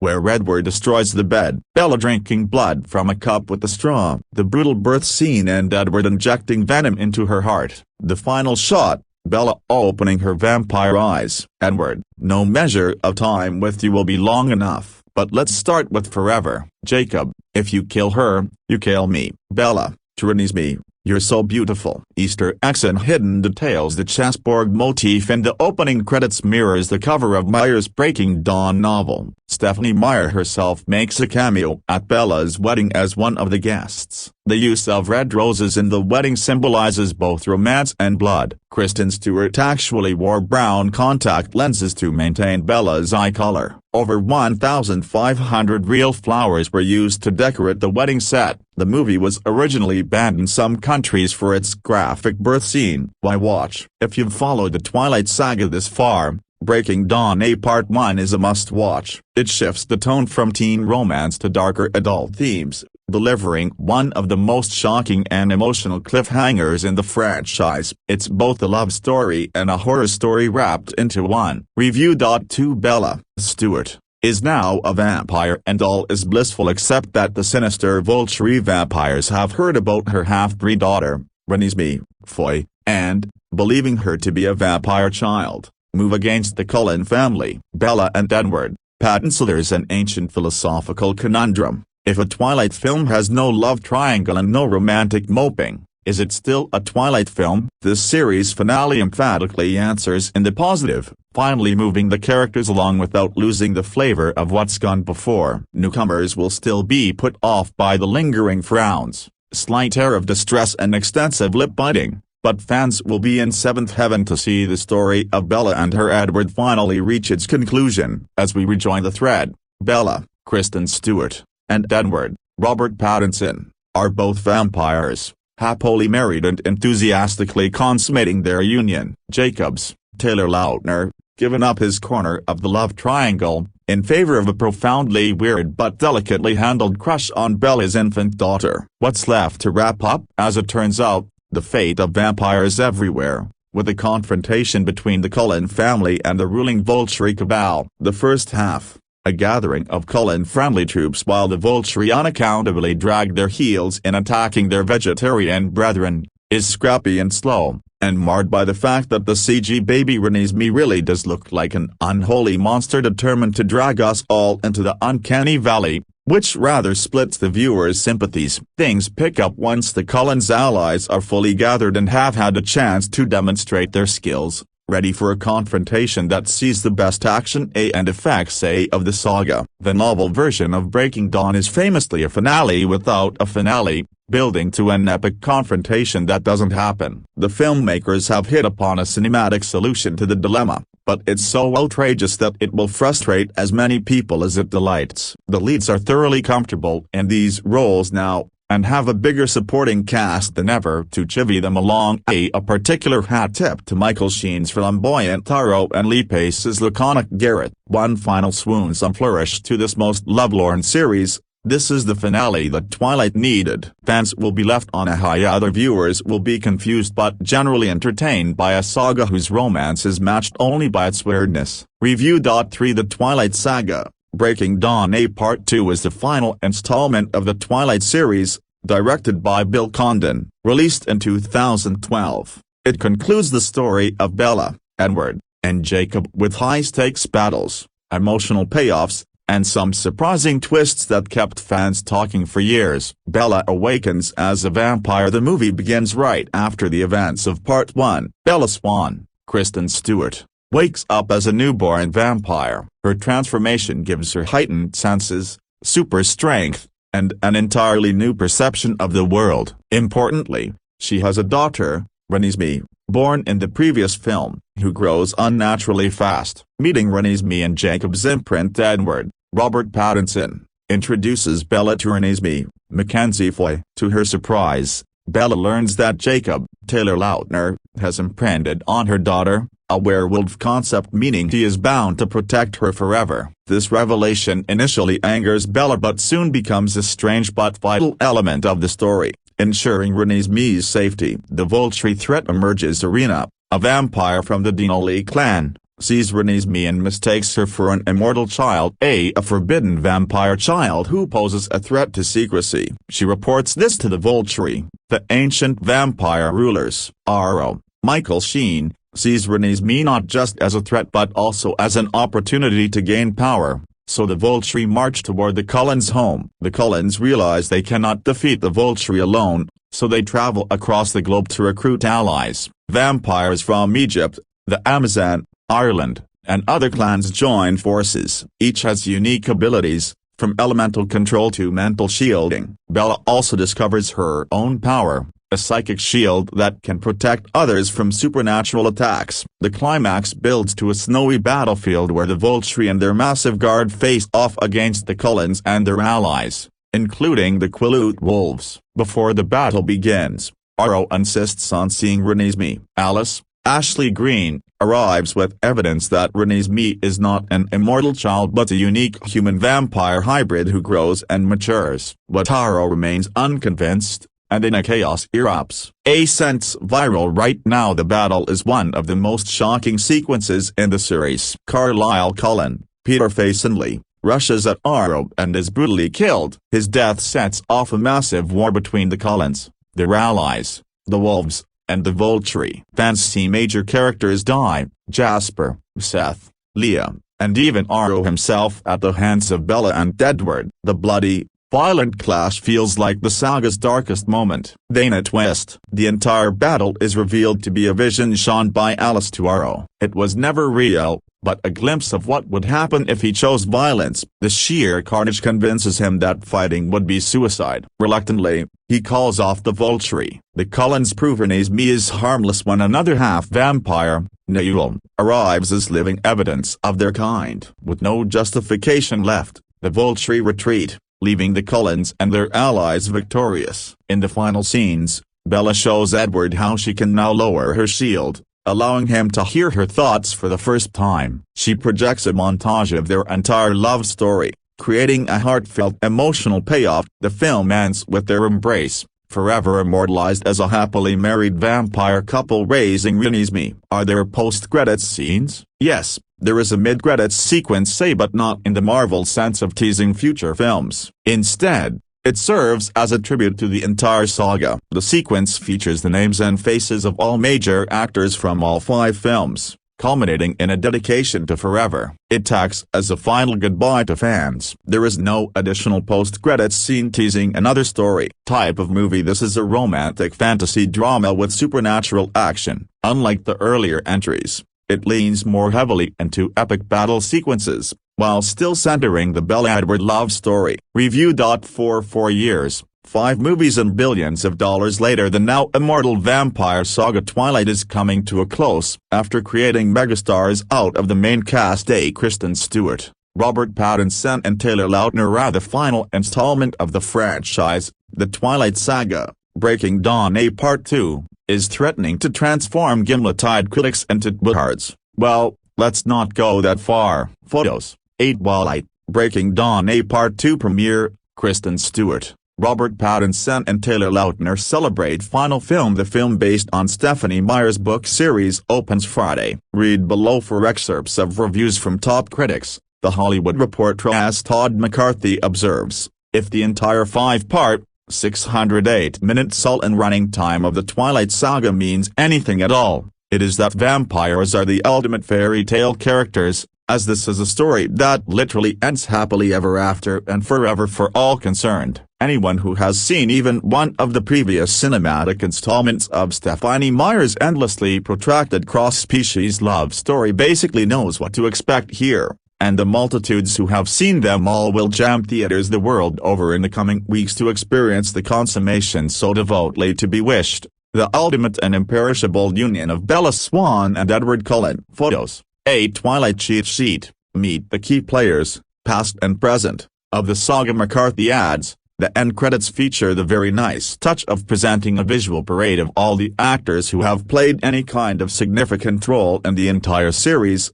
building from the smallest bit players to Pattinson and Stewart at the end. They acquit themselves here just as they have throughout the saga, which has captured the peak of their youthful beauty. Now it's time for them, and the audience, to move on. Roger Ebert says, if for no other reason, the Twilight Saga, Breaking Dawn A Part 2 deserves credit for providing the takeaway dialogue line of the year. "Hey Nessie, you named my baby after the Loch Ness Monster? Since the infant has been named Renesmee, what mother would so mistake her infant's nickname?" There are other laughs as this fifth and final installment grinds to a conclusion, but Breaking Dawn Part 2 must be one of the more serious entries in any major movie franchise. I suspect its audience, which takes these films very seriously indeed, will drink deeply of its blood. The sensational closing sequence cannot be accused of leaving a single loophole, not even some we didn't know were there. Los Angeles Times film critic Betsy Sharkey says, under Bill Condon's direction, the acting of that all-important threesome has gotten more polished. If you doubt that, the flashbacks will remind just how awkward the earlier outings were. There is also Edward and Jacob's massive sex appeal and their impossibly romantic notions about love, roughly drawn from the Victorian era. But Bella has always been the belle of this ball. In Breaking Dawn A Part 2, Stewart is even more luminous in holding the screen, breathing vibrant new life into her undead beauty queen. She's gotten better working in the Twilight Zone, elevating each new chapter as it comes along. It almost makes you regret that this is the swan song. Christy Lemire of the Associated Press notes, now, Bill Condon, who also directed last year's A Breaking Dawn A Part 1, finally lets his freak flag fly. Here is the Condon of gods and monsters, the one who loves lurid horror. Here is the Condon of dream girls, the one with an eye for panache. His final Twilight movie dares to have a little fun. It actually makes you laugh intentionally for once, teetering on self-parody as it does. The New York Daily Mail's Elizabeth Weitzman concludes, Bella finally comes into her own, rejecting the pouty passivity that has been such a hallmark of her character. Neither Stewart nor Pattinson has shown great range in the sequels, but their characters shift in interesting ways here. Bella saves herself and many others out this time around, and Edward, like us, can only look on in amazement. Finally, she's been transformed into a hero unworthy of the immortality these films will give her. Review. 5 Laughter, disbelief and a sort of horrified exhilaration are all perfectly sane reactions to the Twilight Saga, Breaking Dawn A Part 2, a doozy of a finale to a series that, until now, has largely taken its dramatic cues from its maddeningly inert heroine. Not anymore, with Bella reborn as a bloodthirsty, butt-kicking vampire mama. This second of 2 Bill Condon-directed installments clears a low bar to stand easily as the franchise's most eventful and exciting entry. Admittedly, Much of the credit should go to a jaw-dropping extended climax that will give fans something to chew on besides the delicate matter of Kristen Stewart and Robert Pattinson's off-screen romance. Say not that a movie this commercially invincible requires too many talking points. As demonstrated by last year's Harry Potter capper, the conclusion to a book-based fantasy phenomenon can be counted on to do even bigger biz than usual, and Breaking Dawn A Part 2, the fifth and final film in a property that has already grossed $2.5 billion worldwide, should prove no exception. Summit can expect plenty of repeat attendance, and it'll be interesting to monitor reactions beyond author Stephenie Meyer's distaff fanbase, this being perhaps the first Twilight picture that some men in the audience might find themselves actually enjoying. Transformed into a vampire by the Cullen family at the end of Part 1 so as to avoid near certain death in childbirth, Bella Stewart opens her cold red eyes on a strange new world. Now possessed of superhuman strength, speed and senses, she can sprint, fly, disembowel large mammals and even overpower her hulking vampire brother-in-law Emmett, Quileute. Best of all, she and her husband, Edward Pattinson, can retire to their Thomas Kinkade-style cottage and enjoy a life of uninhibited carnal pleasure, as demonstrated in a borderline explicit love scene notable for its glowing soft rock accompaniment, amber-lit close-ups and artful methods of vampire junk concealment. But Bella 2.0 also has her disadvantages, namely a nagging thirst for human blood that results in some mild complications with her dad, Charlie, Billy Burke, as well as with her rapidly developing half-mortal, half-immortal daughter, Renesmee, Mackenzie Foy. In a twist of fate that really brings out Bella's aggressive side, Renesmee's destiny turns out to be intertwined with that of Jacob, Taylor Lautner, the abdominally superior teenage werewolf who once rivaled Edward for Bella's affections. The considerable humor with which Condon and scribe Melissa Rosenberg tackle these developments has a disarming, even invigorating effect on the proceedings on occasion. The film skirts so close to self-parody,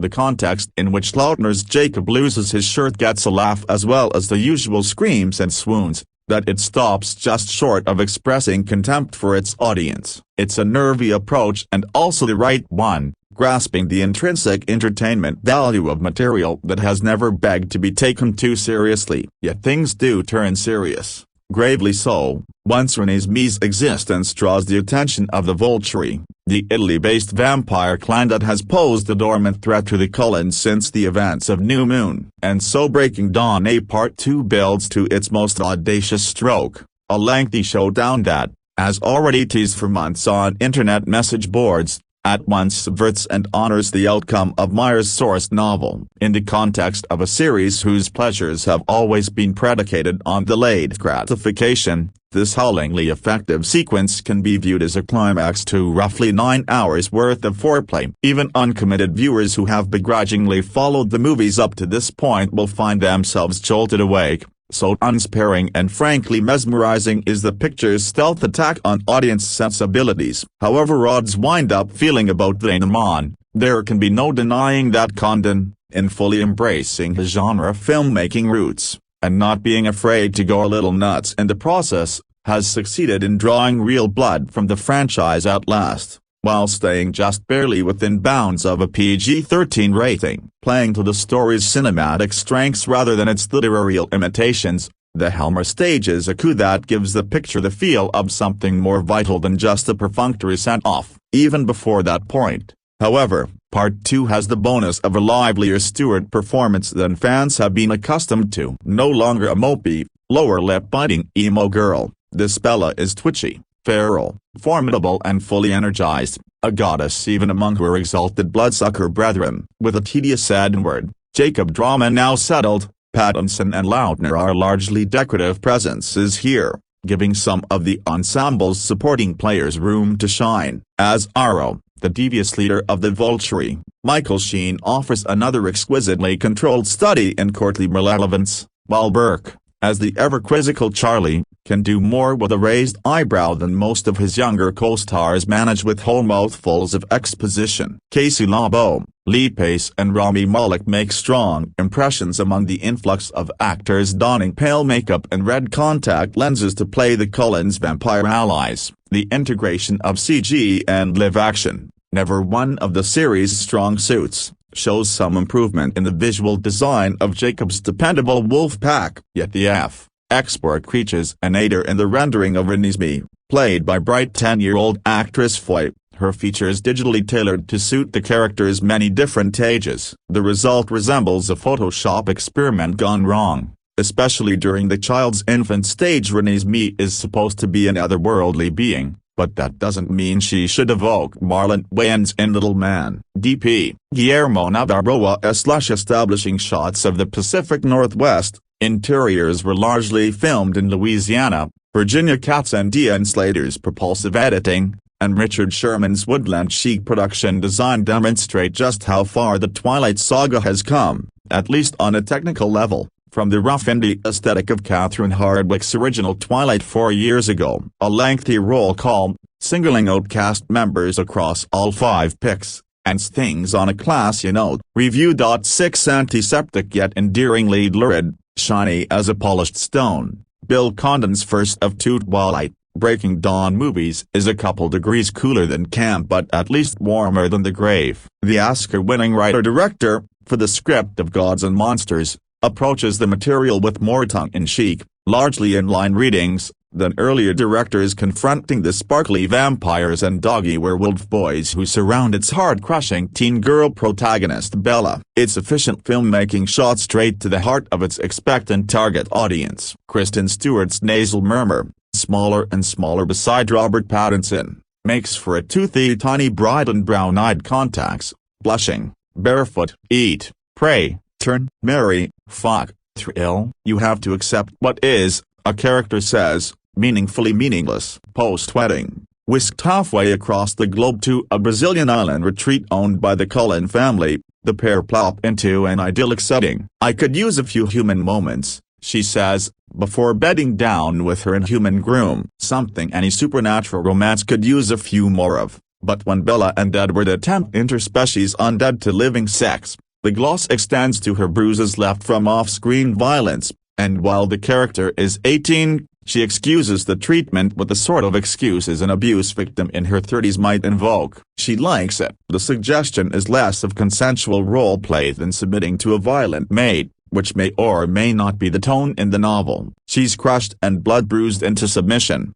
to his post-mortification. Don't ruin this. Why can't you see how perfectly happy I am? I think it's amazing, she tells him before a montage of moonlit swims, waterfalls and pooching her bottom out in a succession of subtropical rampersets. You have to accept what is. Meanwhile, there's someone else being miserable about someone you can't have. Condon also demonstrates skill in working with non-actors, as in the case of Slit-Hiding 8. Tell the copyright new Lautner, who is often the living embodiment of a stage direction. A thought creases Jacob's brow. Lautner tosses off whatever's with all the conviction of a complacent Democratic congressman. That one night of bliss as a result. It's a little baby a fetus up is the ping-and-pong argument over nomenclature about the hard-charging demon load and Bella's belly. Screenwriter Melissa Rosenberg told the Wall Street Journal on opening day, "I'm pro-choice, and in deciding to take this job of the last book I had to know going in that I wasn't going to violate my beliefs or Stephanie's. There's no amount of money in the world that I'd take to write something that was anti-choice." Enter.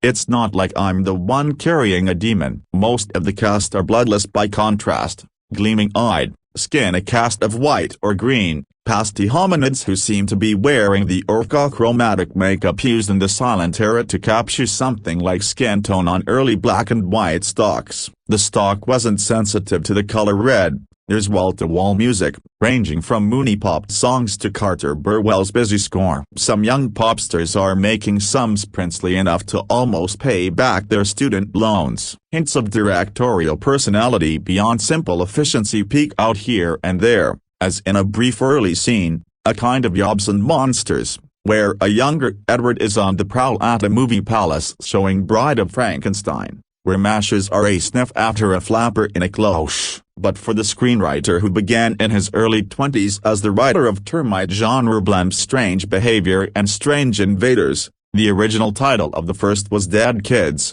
The most vibrant burst comes with the end credits, designed by Kyle Cooper's Prologue Films, drawing from a typographic vocabulary evoking Stanley Kubrick and Gaspar Noé. Copyright. It's a neat, jarring compliment to the moment where the story pauses, until November 2012.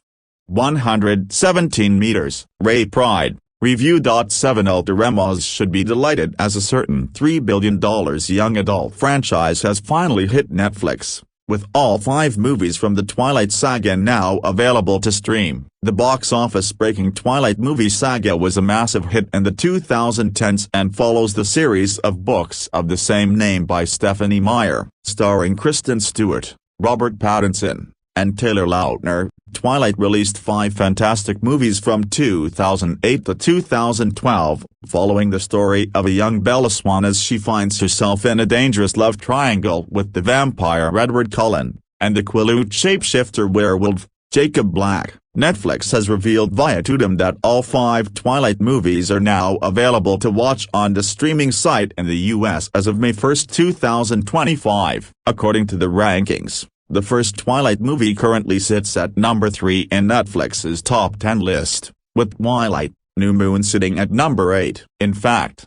all 5 movies briefly occupied the top slots on the list when they were added, beating Tom Hardy's new movie, Havoc. However, fans will not have long to watch all 5 vampire movies as the Twilight Saga will reportedly leave Netflix on July 1, 2025. What this means for the Twilight franchise: Netflix is gearing up for animated Twilight TV show. Twilight has recently become popular again on the internet, as many fans of the franchise have now grown up and have come to view the movies as nostalgic. Despite being critically panned at the time, the Twilight Saga started a vampire phenomenon, especially among teen audiences, with each installment gradually earning more at the box office. In fact, the franchise's final movie, Twilight, Breaking Dawn, Part 2, earned $848.6 million alone, the highest-grossing film released by Summit Entertainment. Therefore, despite its bad reputation among film critics, the film series was widely enjoyed by many and made cinematic history. Review. 8 The Twilight Saga officially comes to an end this year, and last month we caught the first full-length trailer for the final installment of the series. With Comic-Con currently running over in San Diego, Summit are naturally using the convention to promote the end of the saga ahead of its November release, and now Yahoo Movies have released 8 new character posters. They give us a look at Carmen, Mare Maestro, Elazar, Christian Camargo, Irina, Maggie Grace, Kate, Casey Labo, Thania, Myanna Buring, Garrett, Lee Pace, Senna, Tracy Higgins, and Safrina. Judith Cecconi, Kristen Stewart, Robert Pattinson, and Taylor Lautner will of course be back as the leading trio, alongside Ashley Greene, Dakota Fanning, Michael Sheen, Nikki Reed, and Elizabeth Reeser, with the young Mackenzie Foy playing Bella and Edward's daughter,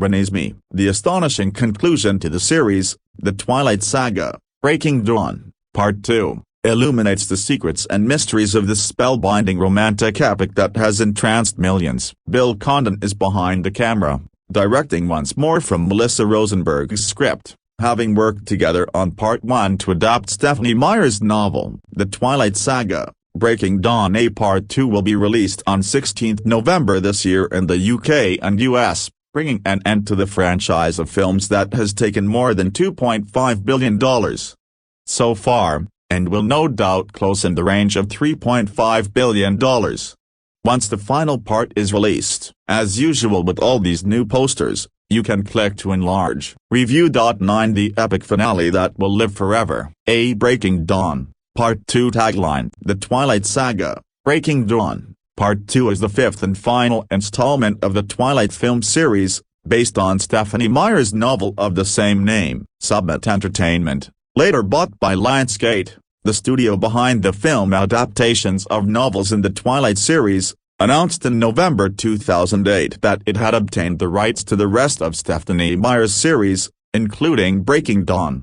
1, 2, 3, 4. Breaking Dawn was split in 2 parts due to the length of the book. This movie picks up where the first half had left off, and was released on November 16, 2012. My time as a human was over, but I've never felt more alive. I was born to be a vampire. The movie picks up where the previous movie left off, right when Bella Cullen opens her eyes after her transformation into a vampire. She finds her senses heightened by many times, and savors a moment with her husband, Edward Cullen, and her perfected beauty. She requests to meet her daughter, Renée Cullen, but Edward tells her she needs to hunt first. During the hunt, she quickly learns to harness her heightened senses and abilities. When the scent of a human hiker crosses her nose, she immediately attempts to hunt the hiker, until Edward tells her not to. She quickly comes to her senses, and runs away, much to Edward's amazement, as a newborn shouldn't be able to. Bella tries to feed on a deer, but a mountain lion attacks first, forcing Bella to settle for feeding on the lion instead. When they return home, Jacob Black tells Bella that she still looks like herself, though the red eyes are something to get used to. He then uses himself as a test subject to see if she is tame enough to meet her daughter without hurting her. Once she passes the test, she goes on to meet Renée, who shows her her first memory of Bella as a human thanks to her gift. Bella then finds out that Jacob has imprinted on Renée and angrily confronts him about it. However, everyone is impressed by her restraint, given that a newborn would have typically killed by him now. Her anger escalates to a nearly dangerous level when Jacob calls her daughter Nessia, a nickname derived from the Loch Ness Monster, to the point that she tries to attack him. Seth Clearwater interferes and gets thrown into a tree by Bella herself, and she apologizes to him right after. Jacob continues to reason with Bella about the situation and finally succeeds. At nightfall, Bella's sister-in-law, Alice Cullen, takes them to the cottage which will be Bella, Edward and Renée's home. Bella and Edward spend the night there, with Bella wondering how long they can have sex since they never tire. Edward says Rosalie and Emmett were so bad, it took an entire decade before the rest of the Cullens could stand being within 5 miles of them. Bella says they may be worse, with Edward agreeing. They return to the Cullen house the next morning, where they discuss how Bella will fake her own death to keep her father, Charlie Swan, from finding out about her new situation, her being a new vampire and Renée's existence. Jacob, upset by the thought of separation from Nessie, runs to Charlie to show him his ability to transform into a wolf, then explain that Bella had to change in order to get better from her illness. Despite the resulting anger from Edward and Bella, Jacob partly calms them by explaining he didn't tell Charlie about vampires. Charlie confronts Bella,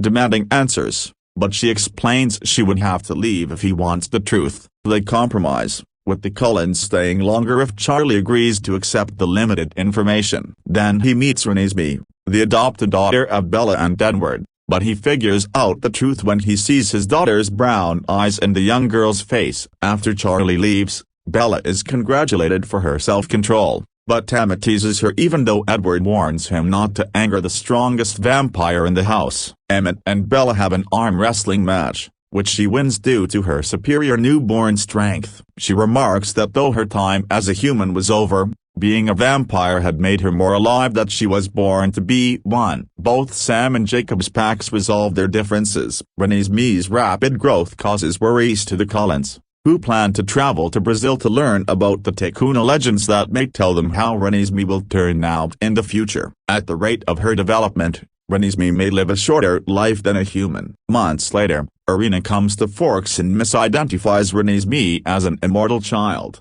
a child who has been turned into a vampire. When she sees her from a distance, Bella tries to catch up to her, but fails. Irina then travels to Italy to inform the Vulturi of her incorrect judgment, which triggers Alice's vision of their doom. In the hopes of resolving the matter peacefully, the Cullens set out to find their friends, the Dinole, Egyptian, Irish, Amazon, and Romanian covens, as well as some nomads from all around the world, to stand as witnesses for them and prove to the Vulturi that Renée is not an immortal child. Meanwhile, due to the increasing amount of vampires staying with the Cullens to witness Renée's growth, more and more of the Quileutes begin to turn, joining the pack. Bella finds out that she has the ability to block psychic powers from Eleazar and Edward, and begins to learn how to protect others with it. Bella finds a clue left by Alice in her book Wuthering Heights, who has left the family with Jasper, and goes to find Jenks, a lawyer who has been forging illegal documents for the Cullens for decades. He gives Bella a set of IDs,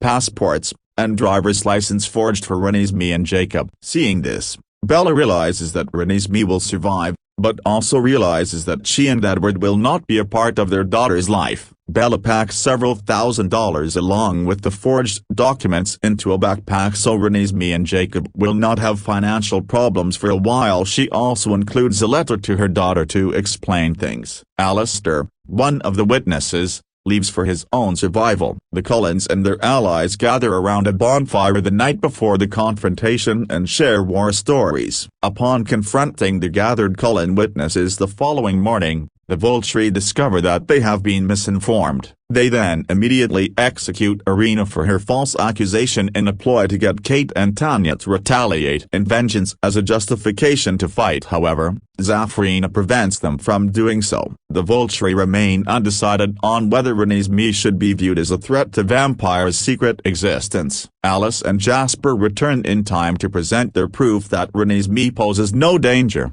but Taro is determined to destroy the Cullens. Carlisle attempts to save Alice, but is immediately destroyed by Aro. The rest of the Cullens, Vulturi and their respective allies engage in a huge battle during which Jasper, Seth and Leah Clearwater are killed along with multiple others while Renesmee escapes with Jacob. Aro personally attacks Bella and Edward after most of his coven is destroyed, which results in his own destruction at Bella and Edward's hands. The scene is then brought back to the moment when Alice shows Aro her proof, revealing that the entire battle scene was a vision of his demise if he proceeds with his plan to destroy them. The new witnesses, Hylan and her half-vampire nephew, Naul, tell their story, revealing that hybrids are actually much like pure vampires, but with a few human traits. The Vulturi then leave in peace with Aro's confirmation that there is no danger and letting the child live. As they leave, Aro glances back at Alice, then Bella,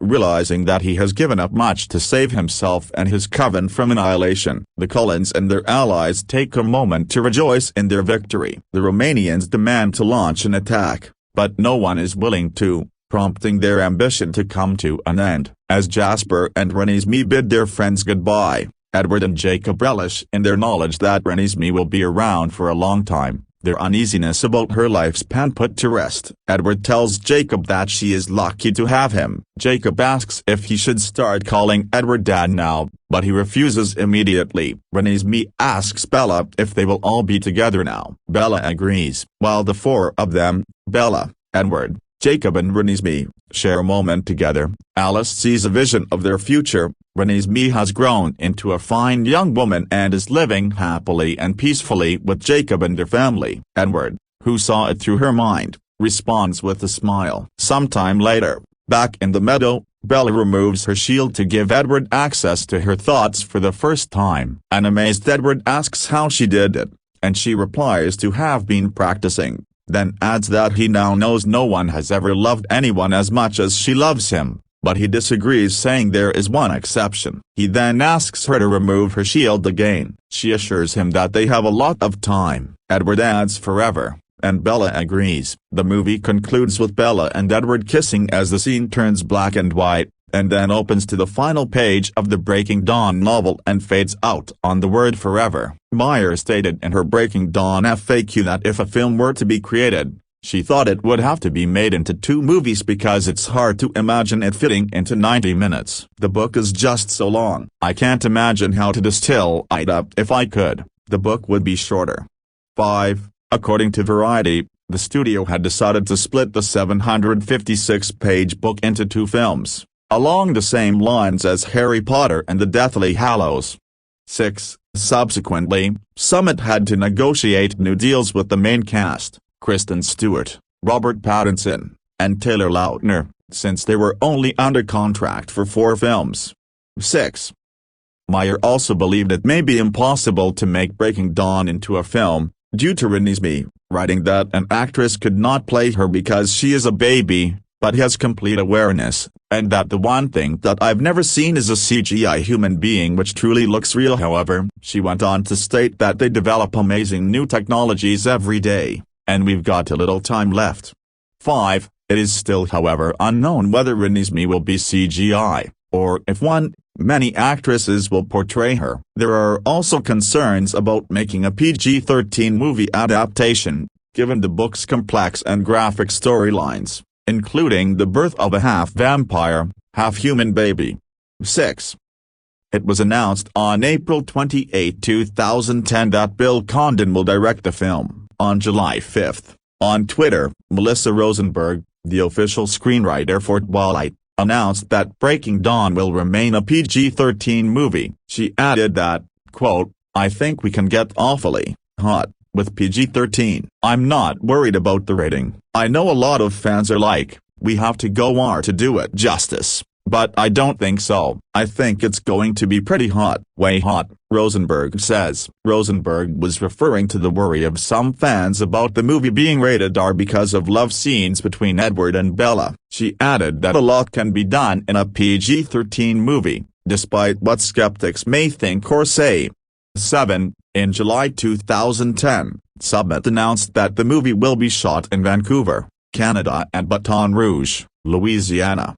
8. Both parts of Breaking Dawn were shot simultaneously as one project. Filming officially began on November 1, 2010 in Brazil. It took about 4 to 5 weeks to shoot the ending sequence of Part 2, which would consume about 27 minutes of the film.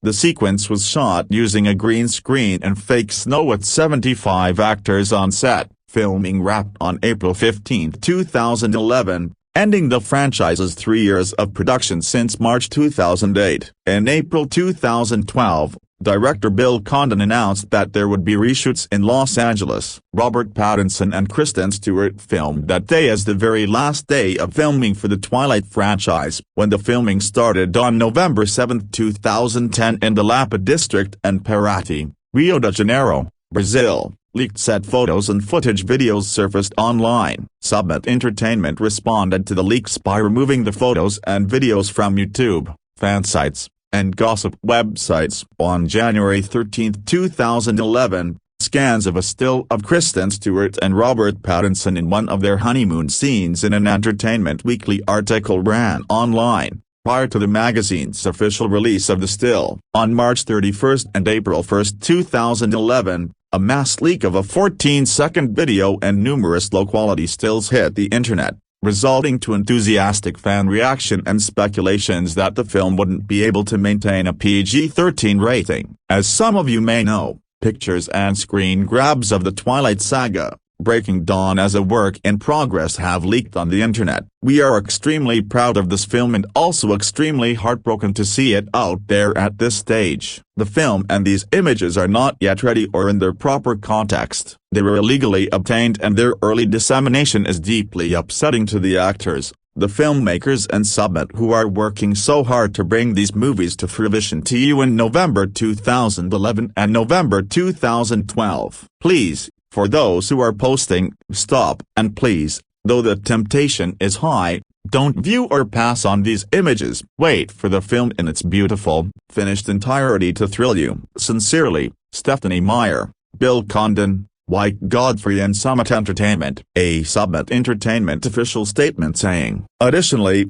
the teaser trailer for Part 1 leaked online hours before its debut at the 2011 MTV Movie Awards. On August 1, 2011, Summit released a press release announcing the identification of some of the alleged people responsible for the leak of images and video from Breaking Dawn on March 31 and April 1 and the decision to take legal action. Summit claimed that the leak came from Posadas, Argentina, but due to the possibility that other people might be involved in the leak, the investigation is still ongoing. The only person Summit named was a woman called Diana Santilla, resident in Posadas, allegedly being involved in the group that stole the images and footage. Civil action has been filed in the U.S. and Argentina, while criminal action has also been filed in Argentina. Summit hired law firm Keats McFarland Wilson LLP to search for continents, North America, South America, Europe, and Australia, to find the other people behind the leak. On the other hand,